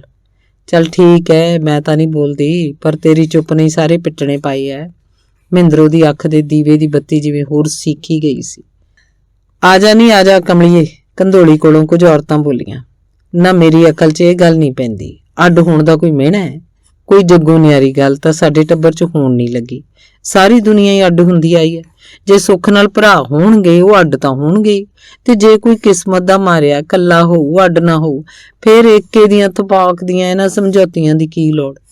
ਮਹਿੰਦਰੋ ਦੇ ਬੋਲ 'ਚ ਪਹਿਲਾਂ ਵਾਲਾ ਹੀ ਗੜਕਾ ਕਾਇਮ ਸੀ। ਨਹੀਂ ਤੂੰ 2 ਘੜੀਆਂ ਜਰਾਂਦ ਕਰ, ਅੱਡ ਹੋ ਕੇ ਲਾ ਲਈ ਚਾਹ। ਗੁਰਨਾਮੋ ਨੇ ਆਪਣੇ ਸੁਭਾਅ ਦੇ ਉਲਟ ਵਿਅੰਗ ਕੀਤਾ। ਸਾਨੂੰ ਤਾਂ ਨਾ ਕੋਈ ਚਾਹ ਹੈ ਭੈਣੇ ਤੇ ਨਾ ਕੋਈ ਮਹਿਸੂਸ ਹੈ। ਜੱਗ ਜਹਾਨ ਅੱਡ ਹੁੰਦਾ, ਆਪਣੇ ਹੁੰਦੇ ਆ ਤਾਂ ਕੀ ਹੋਇਆ? ਮਹਿੰਦਰੋ ਗੱਲ ਮੁੱਕਦੀ ਕਰ ਦੇਣਾ ਚਾਹੁੰਦੀ ਸੀ। ਜਿਉਂ-ਜਿਉਂ ਅੱਡ ਹੋਣ ਦੀ ਗੱਲ ਅੱਗੇ ਵੱਧਦੀ ਸੀ, ਵਿਹੜੇ 'ਚ ਇੱਕ ਤਣਾਅ ਜਿਹਾ ਤਣਦਾ ਜਾ ਰਿਹਾ ਸੀ। ਕਈ ਸਿਆਣੇ ਲੋਕ ਅਜੇ ਵੀ ਏਕਾ ਕਰਵਾਉਣ ਦੇ ਪੱਖ 'ਚ ਸਨ। ਉਹ ਕਹਿੰਦੇ ਸਨ ਸਧਾਰਨ ਜੇ ਇਸ ਘਰ 'ਚ 2 ਕੰਧਾਂ ਕੱਢ ਕੇ 3 ਭਰਾਵਾਂ ਦੇ ਘਰ ਤਾਂ ਉਂਝ ਹੀ ਕੁੱਤੀਆਂ ਜੀਆਂ ਬਣ ਜਾਣੇ ਸਨ। ਉਹ ਦਲੀਲਾਂ ਦਿੰਦੇ ਸੀ 3 ਭਰਾ ਮਿਲ ਕੇ ਕੰਮ ਕਰਨ ਤਾਂ ਬਰਕਤ ਰਹੇ। ਜੱਟ ਦੇ ਪੁੱਤ ਨੂੰ ਤਾਂ ਸਿਰ ਉੱਤੇ ਪੰਡ ਚੁਕਾਉਣ ਲਈ ਵੀ ਦੂਜੇ ਬੰਦੇ ਦੀ ਲੋੜ ਹੁੰਦੀ ਹੈ। ਕੱਲੇ-ਕੱਲੇ ਕੀ ਕਰਨਗੇ? ਸੀਰੀਆਂ ਨੌਕਰਾਂ ਦੇ ਵੱਸ ਪੈਣਗੇ। ਤੇ ਵੰਡੀਆਂ ਪਾਉਣ ਦੀ ਗੱਲ ਪੱਕੀ ਹੋ ਗਈ। ਦੇਖ ਕੇ ਸਰਪੰਚ ਨੇ ਫੇਰ ਕਿਹਾ, ਕਿਉਂ ਭਾਈ ਮੁੰਡਿਓ, ਜੇ ਕਿਸੇ ਹੀਲੇ ਵੀ ਤਿੰਨਾਂ ਦਾ ਏਕਾ ਨਹੀਂ ਰਹਿੰਦਾ ਤਾਂ ਫਿਰ ਕਰੀਏ ਵੰਡ ਵੰਡਾਰਾ। ਹੁਣ ਤਾਂ ਚੁੱਪ ਰਹਿਣਾ ਵੀ ਅਖੜਦਾ ਸੀ। ਬਿਨਾਂ ਬੋਲਿਆਂ ਕਿੰਨਾ ਕੁ ਚਿਰ ਸਰ ਸਕਦਾ ਸੀ। ਸੋ 3 ਭਰਾਵਾਂ ਨੇ ਮਲਵੀ ਜੀ ਜੀਭ ਨਾਲ ਹਾਮੀ ਭਰਤੀ। ਕਿਉਂ ਭਾਈ ਮੈਂਗਲ ਸਿਆਂ, ਦੱਸ ਤੇਰੀ ਕੀ ਰਾਏ ਹੈ? ਪੰਚਾਇਤ ਨੇ ਨੀਵੀਂ ਪਾਈ ਬੈਠੇ ਮੈਂਗਲ ਨੂੰ ਪੁੱਛਿਆ। ਤੇ ਇਹੋ ਸਾਰੀ ਗੱਲ ਦੀ ਚੂਲ ਸੀ ਮੈਂਗਲ ਦੀ ਰਾਏ। ਜੇ ਉਹ ਵੀ ਵਿਆਹਿਆ ਹੁੰਦਾ ਉਹਦੀ ਰਾਏ ਵੱਖਰੀ ਪੁੱਛਣ ਦੀ ਲੋੜ ਹੀ ਨਾ ਪੈਂਦੀ, ਪਰ ਹੁਣ ਤਾਂ ਉਹਦੀ ਗੱਲ ਹੀ ਹੋਰ ਸੀ। ਜੇ ਮੈਂਗਲ ਦੋਵਾਂ ਵਿਆਹਿਆਂ 'ਚੋਂ ਕਿਸੇ ਇੱਕ ਭਰਾ ਨਾਲ ਹੋ ਜਾਂਦਾ, ਉਹਦੇ ਹਿੱਸੇ ਦੀ ਜ਼ਮੀਨ ਅੰਤ ਨੂੰ ਉਸੇ ਭਰਾ ਦੀ ਹੋ ਰਹਿਣੀ ਸੀ। ਮੈਂਗਲ ਦੇ ਜਿਉਂਦੇ ਜੀ ਤਾਂ ਉਹਦੀ ਜ਼ਮੀਨ ਉਸ ਭਰਾ ਨੇ ਖਾਣੀ ਹੀ ਸੀ, ਪਰ ਦੂਜੇ ਘਰ ਨੂੰ ਅੱਧ ਤਾਂ ਉਹਦੇ ਮਰੇ ਮਗਰੋਂ ਵੀ ਨਹੀਂ ਸੀ ਮਿਲਣਾ। ਤੇ ਜ਼ਮੀਨ ਦੇ ਇੱਕ ਓਰੇ ਖਾਤਰ ਜੱਟ 100-100 ਪਾਪੜ ਵੇਲਦੇ ਆ, ਤੇ ਮੈਂਗਲ ਵਰਗਿਆਂ ਦੇ ਗੁੱਠੇ ਤਾਂ ਰੋਟੀ ਦੇਣ ਵਾਲੇ ਭਤੀਜੇ ਪਹਿਲਾਂ ਹੀ ਵਹੀ ਉੱਤੇ ਆਪਣੇ ਨਾਂ ਲਿਖਤ ਕਰਵਾ ਕੇ ਲਵਾ ਲੈਂਦੇ ਆ। ਕਿਸੇ ਇੱਕ ਭਰਾ ਨਾਲ ਮੈਂਗਲ ਦੇ ਰਹਿਣ ਦੀ ਸੂਰਤ ਵਿੱਚ ਦੋਵਾਂ ਹਿੱਸਿਆਂ ਦਾ ਇਕੱਠਾ ਘਰ ਵੀ ਵਾਹਵਾ ਖੁੱਲਾ ਰਹਿਣਾ ਸੀ। ਭੀੜੇ ਘਰ 'ਚ ਤਾਂ ਜੱਟ ਦੇ ਹਲ ਪੰਜਾਲੀ ਨਹੀਂ ਟਿਕਦੇ ਤੇ ਜੱਟੀ ਦਾ ਦਰੀਆਂ ਬੁਣਨ ਵਾਲਾ ਅੱਡਾ ਹੀ ਨਹੀਂ ਗੱਡਿਆ ਜਾਂਦਾ। ਤੇ ਜੇ ਮੈਂਗਲ ਦੋਵਾਂ ਭਰਾਵਾਂ ਤੋਂ ਅੱਡ ਹੋ ਜਾਂਦਾ, ਉਹਨੂੰ ਚੂੰਡ ਕੇ ਲੋਕਾਂ ਨੇ ਮਾਂਜ ਦੇਣਾ ਸੀ। ਨਸ਼ਿਆਂ ਤੇ ਵੈਲਾਂ 'ਚ ਫਸਾ ਕੇ ਜ਼ਮੀਨ ਕੀ ਲੋਕਾਂ ਨੇ ਉਹਦਾ ਕੁੱਲਾ ਕੋਠਾ ਵੀ ਖਾ ਜਾਣਾ ਸੀ। ਤੇ ਮੈਂਗਲ ਸਿੰਘ ਤਾਂ ਉਹ ਵਿਚਾਰਾ ਜ਼ਿੰਦਗੀ 'ਚ ਕਦੀ ਬਣਿਆ ਹੀ ਨਹੀਂ ਸੀ। ਫਿਰ ਤਾਂ ਉਹਨੇ ਮੈਂਗਲ ਤੋਂ ਵੀ ਮੈਂਗਲ ਅਮਲੀ ਬਣ ਕੇ ਰਹਿ ਜਾਣਾ ਸੀ। ਜਿਉਂਦੇ ਜੀ ਉਹਨੇ ਘਰ ਜ਼ਮੀਨ ਸੰਗ ਤੋਂ ਹੇਠਾਂ ਉਤਾਰ ਛੱਡਣੇ ਸਨ ਤੇ ਦੋਵਾਂ ਭਰਾਵਾਂ ਲਈ ਕੇਵਲ ਨਮੋਸ਼ੀ ਪਿੱਛੇ ਛੱਡ ਜਾਣੇ ਸੀ। ਜੇ ਮੈਂਗਲ ਨਸ਼ਿਆਂ ਦੇ ਰਾਹ ਨਾ ਵੀ ਪੈਂਦਾ, ਉਹ ਕਿਸੇ ਮੁੱਲ ਦੀ ਤੀਵੀਂ ਦਾ ਬੰਨ ਸੁੱਭ ਕਰ ਸਕਦਾ ਸੀ। ਘਰ ਜ਼ਮੀਨ ਤਾਂ ਹੱਥੋਂ ਜਾਂਦੇ ਹੀ ਜਾਂਦੇ ਬਰਾਬਰ ਦੀ ਸ਼ਰੀਕਣੀ ਹਿੱਕ ਉੱਤੇ ਪਿੱਪਲ ਲੱਗ ਜਾਣੀ ਸੀ। ਤੇ ਅੱਜ ਉਹਨੇ ਮੁੱਲ ਦੀ ਤੀਵੀਂ ਲਿਆਉਣੀ ਸੀ ਤੇ ਭਲਕੇ ਉਹਦੇ ਜਵਾਕ ਜੰਮ ਪੈਣੇ ਸੀ, ਉਹਦੀ ਢੇਰੀ ਦੇ ਵਾਰਸ। ਮੇਰੀ ਕਾਹਦੀ ਰਾਏ ਹੈ? ਜਿਵੇਂ ਪੰਚਾਇਤ ਫੈਸਲਾ ਕਰੂ ਠੀਕ ਹੈ, ਮੈਂਗਲ ਨੇ ਪੱਗ ਦੇ ਢਿਲਕਦੇ ਜਾਂਦੇ ਲੜ ਨੂੰ ਠੀਕ ਕਰਦਿਆਂ ਕਿਹਾ। ਫੇਰ ਵੀ ਤੂੰ ਆਪ ਦੀ ਰਾਏ ਤਾਂ ਦੱਸ, ਤੇਰੇ ਦਿਲ 'ਚ ਜੋ ਕੁਛ ਹੈ ਆਖ ਦੇ। ਪੰਚਾਇਤ ਤਾਂ ਰੱਬ ਦਾ ਰੂਪ ਹੁੰਦੀ ਹੈ ਕਮਲਿਆ। ਪੰਚਾਇਤ ਤੋਂ ਝਿਜਕ ਜਾਂ ਸੰਗ ਕਾਹਦੀ? ਪੰਚਾਇਤ ਦੇ ਕੁਝ ਹੋਰ ਬੰਦੇ ਬੋਲੇ। ਸੋਹਣਾ ਅਮਲੀ ਫੇਰ ਰੌਣ 'ਚ ਆ ਗਿਆ ਸੀ। ਹੁਣ ਜਦੋਂ ਗੱਲ ਐਨ ਸਿਖਰ ਤੇ ਪਹੁੰਚ ਚੁੱਕੀ ਸੀ, ਉਹ ਚੁੱਪ ਕਿਵੇਂ ਰਹਿ ਸਕਦਾ ਸੀ? ਉਹਨੇ ਪਰਨਾ ਖੱਬੇ ਮੋਢਿਓਂ ਸੱਜੇ ਤੇ ਬਦਲਦਿਆਂ ਕਿਹਾ, ਕਿਉਂ ਵੀ ਪੰਚਾਇਤੇ ਭੋਲੀਆਂ ਬਾਤਾਂ ਕਿਉਂ ਕਰਦੇ ਹੋ? ਗੱਲ ਕਰੋ ਰਾਹ ਸਿਰ ਦੀ, ਢੇਰੀਆਂ ਪਾਓ 3, ਮਗਰੋਂ ਆਪੇ ਮੈਂਗਲ ਸਿਓ ਜਿਵੇਂ ਮਰਜ਼ੀ ਕਰੇ। ਇਕੱਠ 'ਚੋਂ ਕੁਝ ਹੋਰਾਂ ਨੇ ਹਾਮੀ ਭਰੀ, ਗੱਲ ਤਾਂ ਬਈ ਸੋਹਣਾ ਸਿਉਂ ਦੀ ਲੱਖ ਰੁਪਏ ਦੀ ਹੈ, ਨਿਤਾਰਾ ਕਰਕੇ ਰੱਖਤਾ ਕੇਰਾਂ ਤਾਂ। ਰਾਵਾਂ ਪੁੱਛਣ ਦਾ ਆਪਣਾ ਕੀ ਕੰਮ? 3 ਭਰਾ ਹੈ, 3 ਹਿੱਸੇ ਕਰੋ, ਇਹੋ ਪੰਚਾਇਤੀ ਤਰੀਕਾ। ਆਪੇ ਮਗਰੋਂ ਮੈਂਗਲ ਜਿਵੇਂ ਚਾਹੇ ਕਰੇ। ਓਏ ਆਹੋ ਭਾਈ, ਆਪਾਂ ਇਹ ਤੋਂ ਖੜੇ ਪੈਰ ਫੈਸਲਾ ਕਿਉਂ ਮੰਗੀਏ? ਦਿਲ ਕਰੂ ਤਾਂ ਆਪਦੀਆਂ 2 ਮੰਨੀਆਂ ਆਪੇ ਸੇਕ ਲਿਆ ਕਰੂ, ਤੇ ਜੇ ਕਿਧਰੇ ਵਿਚਾਰੇ ਨੂੰ 2 ਰੋਟੀਆਂ ਉੱਕਰ ਆਦਰ ਨਾਲ ਚੱਜਦੀਆਂ ਮਿਲਣਗੀਆਂ, ਆਪੇ ਉੱਧਰ ਹੋ ਜਾਊ। ਜਿਵੇਂ ਵਕਤ ਹੋਊ ਵਿਚਾਰ ਲਊ, ਜਿਹੋ ਜੀ ਹਵਾ ਹੋਊ ਉਹੋ ਜਿਹਾ ਓਲਾ ਕਰ ਲਊ। ਇੱਕ ਵਾਰੀ ਆਪਾਂ ਤਾਂ ਦੂਜੇ ਭਾਈਆਂ ਦੇ ਬਰਾਬਰ ਦਾ ਕਰੀਏ, ਕੁਝ ਹੋਰਨਾਂ ਨੇ ਰਾਏ ਦਿੱਤੀ। ਉਹ ਭਾਈ, ਆਪਾਂ ਤਾਂ ਕਦੇ ਲਿਪ ਕੀਤੀ ਨਹੀਂ, ਨਾ ਕਦੇ ਸੱਚ ਕਹਿਣੋਂ ਡਰੇ ਆ। ਸੋਹਣਾ ਅਮਲੀ ਬਹੁਤ ਤੇ ਲੋਕਾਂ ਨੂੰ ਆਪਣੇ ਪੱਖ 'ਚ ਬੋਲਦੇ ਸੁਣ ਕੇ ਸ਼ੇਰ ਹੋ ਗਿਆ ਸੀ। ਪੰਚਾਇਤ ਦਾ ਧਰਮ ਹੈ ਸਭ ਨੂੰ ਇੱਕੋ ਅੱਖ ਨਾਲ ਦੇਖਣਾ। ਦੋਵੇਂ ਭਰਾ, ਕੋਈ ਭਰਾ ਤਕੜਾ ਹੋਵੇ, ਕੋਈ ਮਾੜਾ, ਕੋਈ ਵਿਆਹਿਆ ਹੋਵੇ, ਕੋਈ ਛੜਾ, ਆਪਣੇ ਵਾਸਤੇ ਤਾਂ ਸਭ ਏਕ ਨੇ। ਉਹ ਪੂਰਾ ਪੰਚਾਇਤੀ ਬਣਿਆ ਖੜਾ ਸੀ। ਇੱਕ ਵਾਰ ਫੇਰ ਵਿਹੜੇ 'ਚ ਤਣਾਅ ਭਰੀ ਚੁੱਪ ਛਾ ਗਈ। ਗੁਰਜੰਟ ਨੂੰ ਗੋਦੀ ਚੁੱਕੀ ਇੱਕ ਹੱਥ ਨਾਲ ਘੁੰਡ ਨੂੰ ਘੁੱਟ ਕੇ ਫੜਦਿਆਂ ਮਹਿੰਦਰੋਂ ਕੁਝ ਹੋਰ ਅੱਗੇ ਵਧੀ। ਵਿਹੜੇ 'ਚ ਜੁੜੇ ਸਭਨਾਂ ਨੇ ਜਿਵੇਂ ਇਹ ਦੇਖਣ ਲਈ ਸਾਹ ਤੱਕ ਰੋਕ ਲਏ ਕਿ ਹੁਣ ਉਹ ਤਾਸ਼ ਦਾ ਕਿਹੜਾ ਪੱਤਾ ਸੁੱਟਦੀ ਹੈ। ਜਿਉਂ-ਜਿਉਂ ਅੱਗੇ ਪੈਰ ਰੱਖ ਰਹੀ ਸੀ, ਉਹਦੀ ਅੱਖ ਦੇ ਲੱਟ-ਲੱਟ ਬਲਦੇ ਦੀਵੇ ਦੀ ਲਾਟ ਹੋਰ ਉੱਚੀ ਉੱਠ ਰਹੀ ਸੀ। ਮੇਰੀ ਵੀ ਇੱਕ ਗੱਲ ਸੁਣ ਲਓ ਪੰਚੈਤੋ। ਉਹਦੀ ਆਵਾਜ਼ ਦੀ ਤਿੱਖੀ ਨੋਕ ਨਾਲ ਚੁੱਪ ਦਾ ਸ਼ੀਸ਼ਾ ਕਿਚਰਾ ਹੋ ਕੇ ਖਿੰਡ ਗਿਆ। ਪੰਚਾਇਤ ਮਾਪੇ ਹੁੰਦੀ ਹੈ, ਤੁਸੀਂ ਮੇਰੇ ਮਾਪੇ। ਛੋਟੇ ਵੱਡੇ ਦੀ ਲਾਜ ਹੈ, ਪਰ ਸੱਚ ਦੀ ਸ਼ਰਮ ਕਾਹਦੀ? ਸ਼ਰ੍ਹਾ 'ਚ ਸ਼ਰਮ ਨਹੀਂ। ਸਭ ਦੀਆਂ ਅੱਖਾਂ ਮਹਿੰਦਰੋਂ ਵੱਲ ਮੁੜ ਗਈਆਂ, ਪਰ ਬੋਲਿਆ ਕੋਈ ਕੁਛ ਨਾ। ਕਿਸੇ ਤੋਂ ਕੁਝ ਬੋਲਿਆ ਹੀ ਨਹੀਂ ਸੀ ਜਾ ਰਿਹਾ। ਸਭ ਦੀਆਂ ਜੀਭਾਂ ਜਿਵੇਂ ਠਾਕੀਆਂ ਗਈਆਂ ਸੀ। ਪਾਲੇ ਨੇ ਇੱਕ ਚੀਚੀ ਵੱਟੀ। ਉਹਦਾ ਦਿਲ ਕੀਤਾ ਮਹਿੰਦਰ ਨੂੰ ਗਲੋਂ ਜਾ ਫੜੇ ਜਾਂ ਲਲਕਾਰਾ ਮਾਰ ਕੇ ਪਿੱਛੇ ਹਟਾ ਦੇ, ਪਰ ਉਸ ਉੱਤੇ ਵੀ ਜਿਵੇਂ ਕੋਈ ਟੂਣਾ ਹੋ ਗਿਆ ਸੀ। ਉਹਨੇ ਵੱਢ ਖਾਣੀਆਂ ਅੱਖਾਂ ਨਾਲ ਮਹਿੰਦਰੋਂ ਨੂੰ ਦੇਖਿਆ ਤਾਂ ਸਹੀ, ਪਰ ਬੋਲ ਉਹ ਵੀ ਕੁਛ ਨਾ ਸਕਿਆ। ਮੈਂਗਲ ਦੀ ਜ਼ਮੀਨ ਜਾਊ ਮੈਂਗਲ ਦੀ ਔਲਾਦ ਨੂੰ। ਮਹਿੰਦਰੋਂ ਨੇ ਦੋ ਟੁਕ ਫੈਸਲਾ ਦੇ ਦਿੱਤਾ। ਮੈਂਗਲ ਦੀ ਔਲਾਦ? ਸਾਰਿਆਂ ਦੇ ਮੂੰਹ ਟੱਡੇ ਤੇ ਟੱਡੇ ਰਹਿ ਗਏ।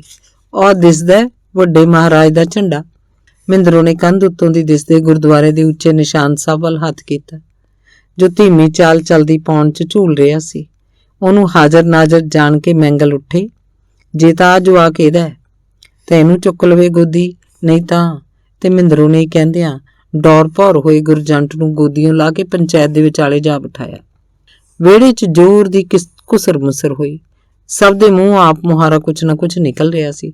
ਅਜੀਬ ਭਿਣ-ਭਿਣ ਹੋ ਰਹੀ ਸੀ, ਜਿਵੇਂ ਕਿਸੇ ਨੇ ਮਖਿਆਲ ਦੀਆਂ ਮੱਖੀਆਂ ਦੇ ਛੱਤੇ 'ਚ ਡਲਾ ਮਾਰਤਾ ਹੋਵੇ। ਮੈਂਗਲ ਨੇ ਨਜ਼ਰ ਚੁੱਕ ਕੇ ਲੋਕਾਂ ਵੱਲ ਵੇਖਿਆ। ਕੁਝ ਪੰਚਾਇਤੀ ਨੀਵੀਆਂ ਪਾ ਕੇ ਧਰਤੀ ਉੱਤੇ ਲੀਕਾਂ ਵਾਹ ਰਹੇ ਸੀ।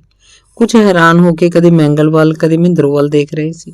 ਸੋਹਣੀ ਅਮਲੀ ਵਰਗੇ ਮੁਸਕੜੀਆਂ ਹੱਸ ਰਹੇ ਸੀ ਤੇ ਇੱਕ ਪਾਸੇ ਖਲੋਤੇ ਮੈਂਗਲ ਦੇ ਹਾਣੀ ਮੁੱਛਾਂ ਨੂੰ ਵੱਟ ਦਿੰਦੇ ਹੋਏ ਕਹਿ ਰਹੇ ਸੀ, ਵਾਹ ਨੀ ਮਰਦ ਦੀ ਇਹ ਬੱਚੀ, ਸ਼ੇਰਨੀ ਦਾ ਦੁੱਧ ਪੀਤਾ ਵੀ ਭਾਬੀ ਨੇ, ਸ਼ੇਰਨੀ ਦਾ। ਵਾਹ ਓਏ ਮਿੱਤਰਾ ਮੈਂਗਲ ਸਿਆ, ਅਸੀਂ ਤਾਂ ਐਵੇਂ ਗੱਪੂ ਸਮਝਦੇ ਰਹੇ। ਸੱਚ ਪੁੱਤਰ ਨਿਕਲਿਆ ਬਈ ਸੂਰਮਾ। ਬੜੀ ਨਰ ਤੀਵੀਆਂ ਬਈ ਮਹਿੰਦਰੋਂ, ਬੜਾ ਯੋਧਾ ਹੈ ਵੀ ਮੈਂਗਲ ਸਿਓ। ਤੇ ਮਹਿੰਦਰੋਂ ਦੀ ਤਿੱਖੀ ਆਵਾਜ਼ ਨਾਲ ਚੁੱਪ ਫੇਰ ਛਾ ਗਈ। ਮੈਂਗਲ ਨੂੰ ਉਲਝਿਆ ਜਿਹਾ ਦੇਖ ਉਹ ਲਲਕਾਰ ਕੇ ਬੋਲੀ, ਮੈਂਗਲਾ ਜਾਣ ਉੱਚੇ ਝੰਡੇ ਵਾਲੇ ਵੱਡੇ ਮਹਾਰਾਜ ਨੂੰ ਹਾਜ਼ਰ ਨਾਜ਼ਰ ਸੱਚ ਬੋਲ। ਭਰੀ ਪੰਚਾਇਤ 'ਚ ਸੱਚ ਤੋਂ ਕਾਹਦਾ ਡਰਨਾ? ਮੈਂਗਲ ਨੇ ਮਹਿੰਦਰੋਂ ਵੱਲ ਦੇਖਿਆ ਤਾਂ ਉਹਨੂੰ ਲੱਗਿਆ ਜਿਵੇਂ ਘੁੰਡ ਵਿੱਚੋਂ ਨੰਗੀ ਖੱਬੀ ਅੱਖ ਦੇ ਦੀਵੇ ਦੀ ਲਾਟ ਉਹਦੀ ਸੁੱਕੇ ਘਾਹ ਫੂਸ ਦੀ ਬਣੀ ਹੋਈ ਕਾਇਆ ਨਾਲ ਛੋ ਗਈ ਹੋਵੇ ਤੇ ਪੱਗ ਦਾ ਢਿਲਕਿਆ ਲੜ ਬੋਚਦਿਆਂ ਉਹਨੇ ਭੀੜ ਵਿੱਚ ਭਮੱਤਰ ਕੇ ਰੋ ਰਹੇ ਗੁਰਜੰਟ ਨੂੰ ਇੱਕ ਨਾਲ ਲਾ ਲਿਆ। ਗੁਰਬਚਨ ਸਿੰਘ ਭੁੱਲਰ ਦੀ ਕਹਾਣੀ ਹੈ ਮੋਰਚੇ। ਬਾਬੇ ਯੋਧੇ ਦੀ ਸਮਾਧ ਤੋਂ ਮੁੜਿਆ ਤਾਂ ਹਰਚਰਨ ਨਾਲ ਲੁਧਿਆਣੇ ਉਤਰ ਗਿਆ। ਬਾਬੇ ਨੂੰ ਪੂਰਾ ਹੋਇਆ ਕਈ ਸਾਲ ਬੀਤ ਗਏ, ਪਰ ਇਲਾਕੇ ਦੇ ਲੋਕਾਂ ਵੱਲੋਂ ਬਣਾਈ ਗਈ ਯਾਦਗਾਰ ਹੁਣ ਪੂਰੀ ਹੋਈ ਹੈ ਤੇ ਇਸ ਬਰਸੀ ਉੱਤੇ ਪਹਿਲੀ ਵਾਰ ਉੱਥੇ ਮੇਲਾ ਲੱਗਿਆ।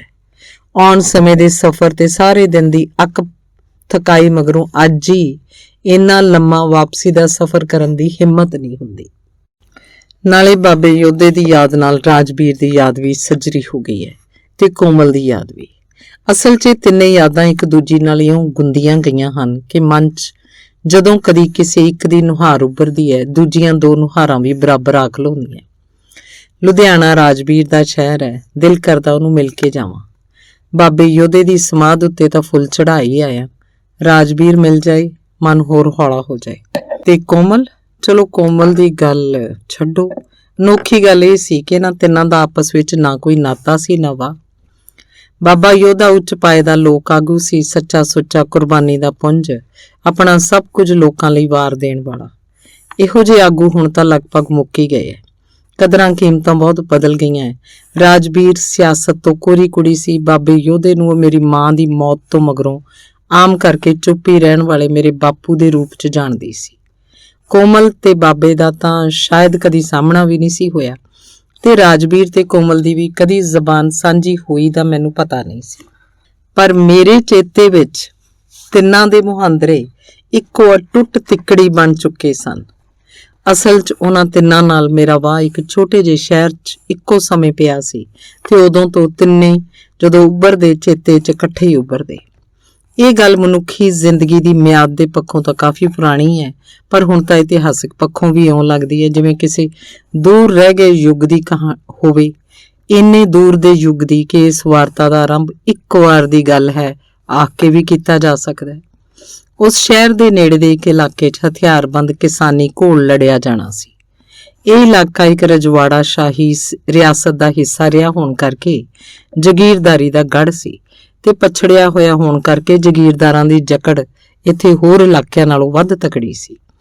ਕਿਸਾਨ ਮਜ਼ਦੂਰ ਪਾਰਟੀ ਨੇ ਫੈਸਲਾ ਕੀਤਾ ਸੀ ਕਿ ਮੁਜ਼ਾਹਰਿਆਂ ਨੂੰ ਲਾਮਬੰਦ ਕਰਕੇ ਇਸ ਇਲਾਕੇ 'ਚ ਜ਼ਗੀਰਦਾਰਾਂ ਵਿਰੁੱਧ ਸਿੱਧੇ ਮੱਥੇ ਲੜਿਆ ਜਾਵੇ।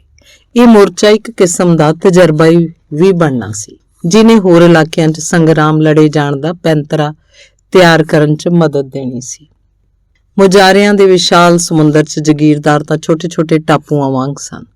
ਇੱਕ ਵਾਰ ਜਦੋਂ ਸਮੁੰਦਰ 'ਚ ਤੂਫਾਨ ਉੱਠਣਾ ਸੀ ਤੇ ਕਾਂਗਾਂ ਉੱਚੀਆਂ ਹੋਣੀਆਂ ਸਨ, ਇਹਨਾਂ ਟਾਪੂਆਂ ਦੇ ਨੇ ਵਿੱਚੇ ਰੁੜ ਖੁੜ ਜਾਣਾ ਸੀ।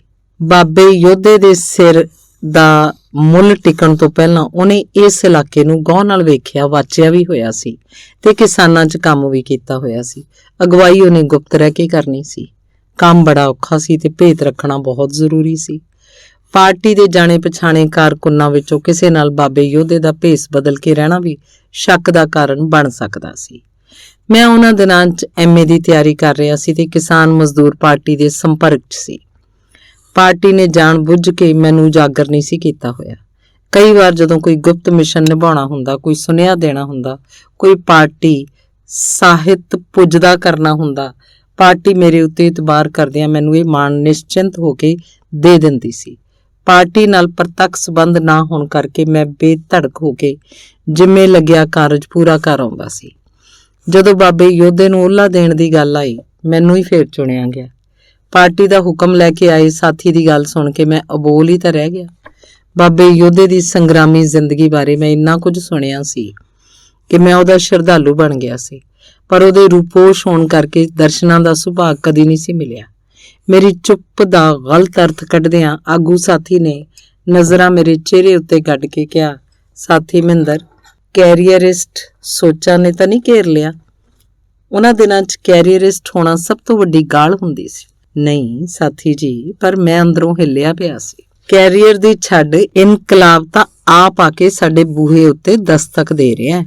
ਇਸ ਪਿੱਛੋਂ ਇਹ ਬੁਰਜੂਆ ਡਿਗਰੀਆਂ ਕਿਹਨੇ ਪੁੱਛਣੀਆਂ? ਰੱਦੀ ਕਾਗਜ਼ ਦੀਆਂ ਪਰਚੀਆਂ। ਉਹਨੇ ਮੇਰਾ ਮੋਢਾ ਥਾਪੜਿਆ। ਨਹੀਂ, ਗੱਲ ਇਹ ਨਹੀਂ, ਇੰਨੀ ਵੱਡੀ ਜ਼ਿੰਮੇਵਾਰੀ। ਮੈਂ ਆਪਣਾ ਡਰ ਪ੍ਰਗਟ ਕੀਤਾ।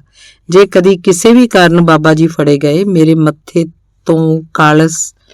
ਪਾਰਟੀ ਨੇ ਸਭ ਸੋਚ ਕੇ ਹੀ ਫੈਸਲਾ ਕੀਤਾ ਹੈ। ਤੈਨੂੰ ਭਰੋਸਾ ਕਰਨ ਦੇ ਯੋਗ ਸਮਝਿਆ ਗਿਆ ਹੈ, ਉਹਨੇ ਤਸੱਲੀ ਦਿੱਤੀ।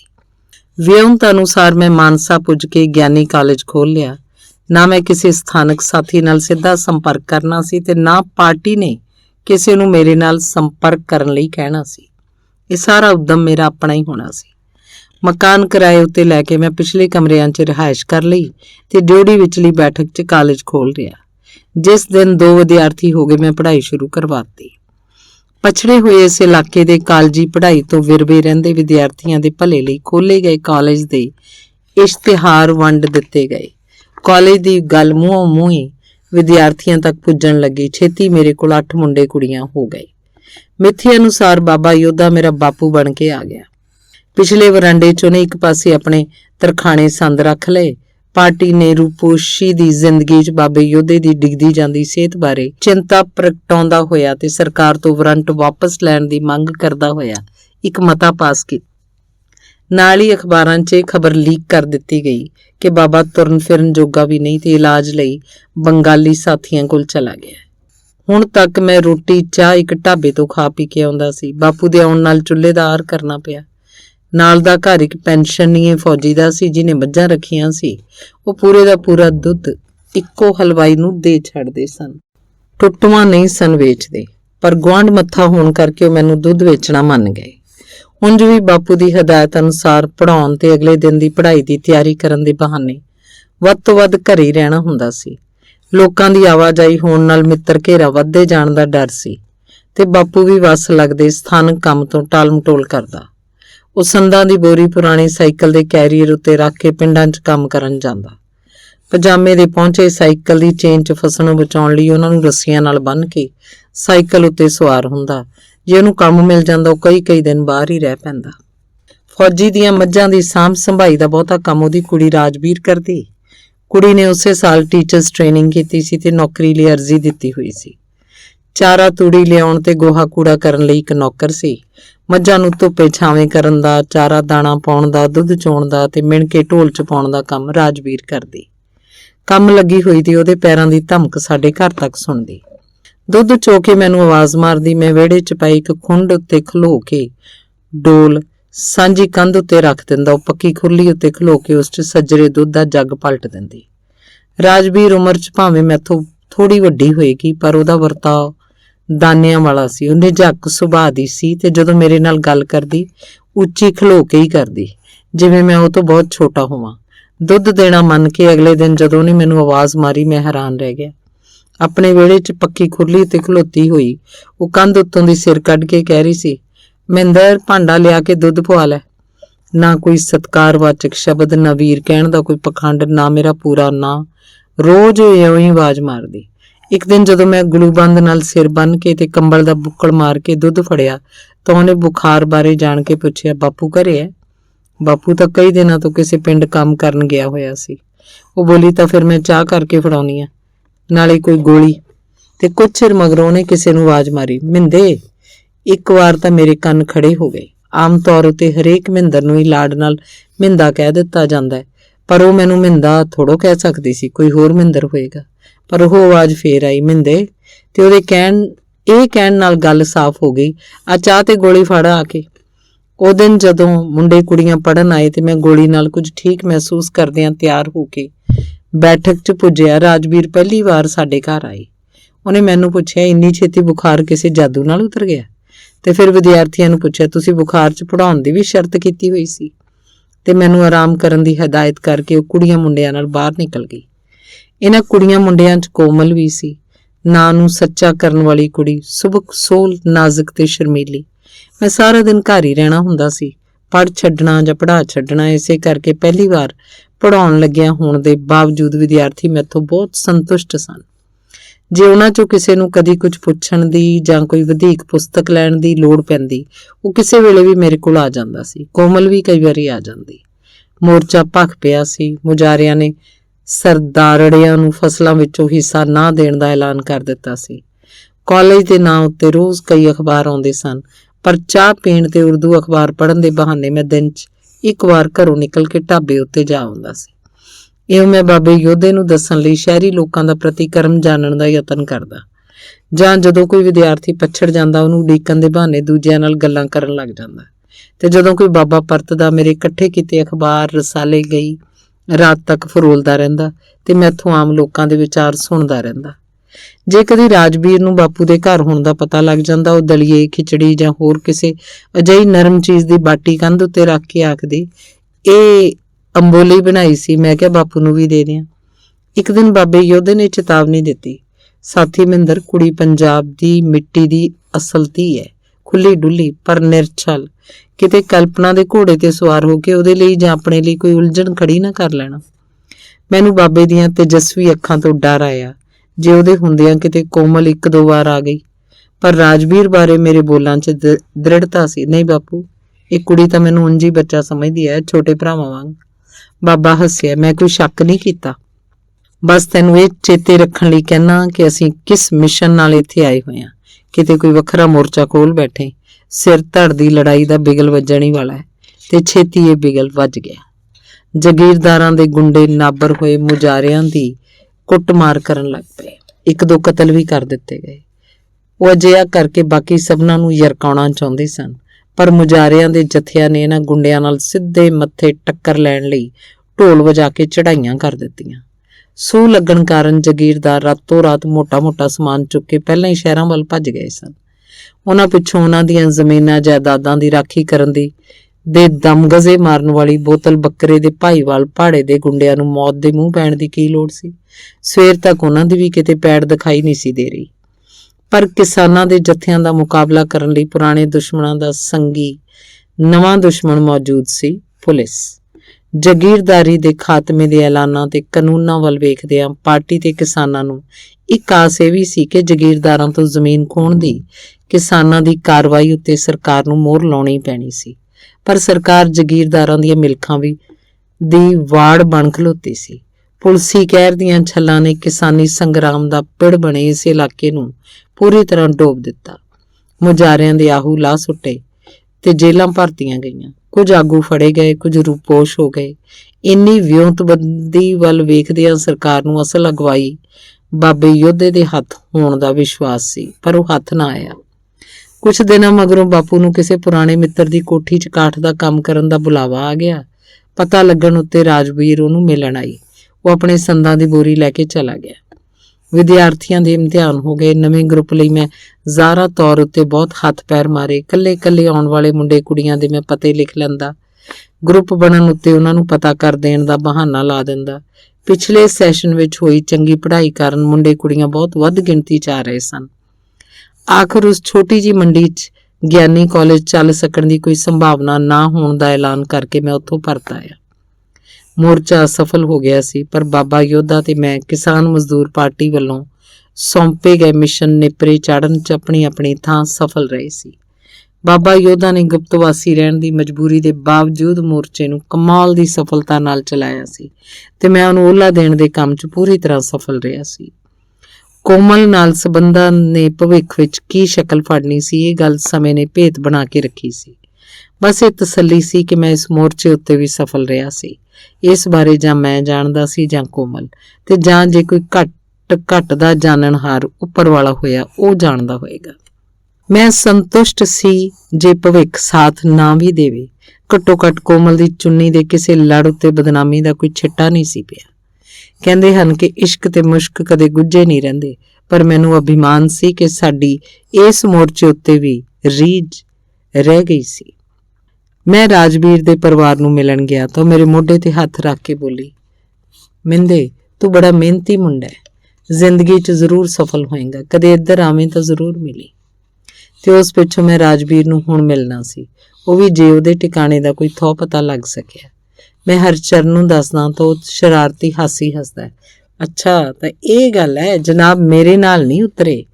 ਐਤਵਾਰ ਹੋਣ ਕਰਕੇ ਦਫ਼ਤਰ ਵੀ ਬੰਦ ਸੀ, ਜਿੱਥੋਂ ਪਤਾ ਲੱਗ ਸਕਦਾ ਸੀ, ਤੇ ਰਾਜਵੀਰ ਅਧਿਆਪਕਾ ਮਾਨਸਾ ਦੀ ਧੀ, ਬਸ ਇਹੋ ਜਾਣਕਾਰੀ ਸੀ ਜਿਹਦੇ ਆਧਾਰ ਉੱਤੇ ਅਸੀਂ ਉਹਨੂੰ ਲੱਭਣਾ ਸੀ। ਆਖਰ ਹਰਚਰਨ ਨੇ ਆਪਣੇ ਮੋਟਰਸਾਈਕਲ ਦੀ ਟੈਂਕੀ 'ਚ ਤੇਲ ਮਿਣਿਆ ਤੇ ਅਸੀਂ ਉਹਦੇ ਜਾਣੂ ਅਧਿਆਪਕਾਂ ਦੇ ਘਰਾਂ ਵੱਲ ਤੁਰ ਪਏ। ਰਾਜਵੀਰ ਘਰੇ ਹੀ ਸੀ। ਬੂਹੇ ਅੱਗੇ ਮੋਟਰਸਾਈਕਲ ਰੁਕਦਾ ਵੇਖ ਕੇ ਉਹ ਵਰਾਂਡੇ 'ਚ ਆ ਗਈ। ਉੱਪਰੇ ਬੰਦਿਆਂ ਨੂੰ ਉਹ ਗੌਰ ਨਾਲ ਵੇਖ ਰਹੀ ਸੀ। ਫਿਰ ਇੱਕਦਮ ਉਹਦੇ ਚਿਹਰੇ ਉੱਤੇ ਖੁਸ਼ੀ, ਹੈਰਾਨੀ ਤੇ ਮੋਹ ਦੇ ਤਿੱਖੇ ਰੰਗ ਉੱਭਰੇ।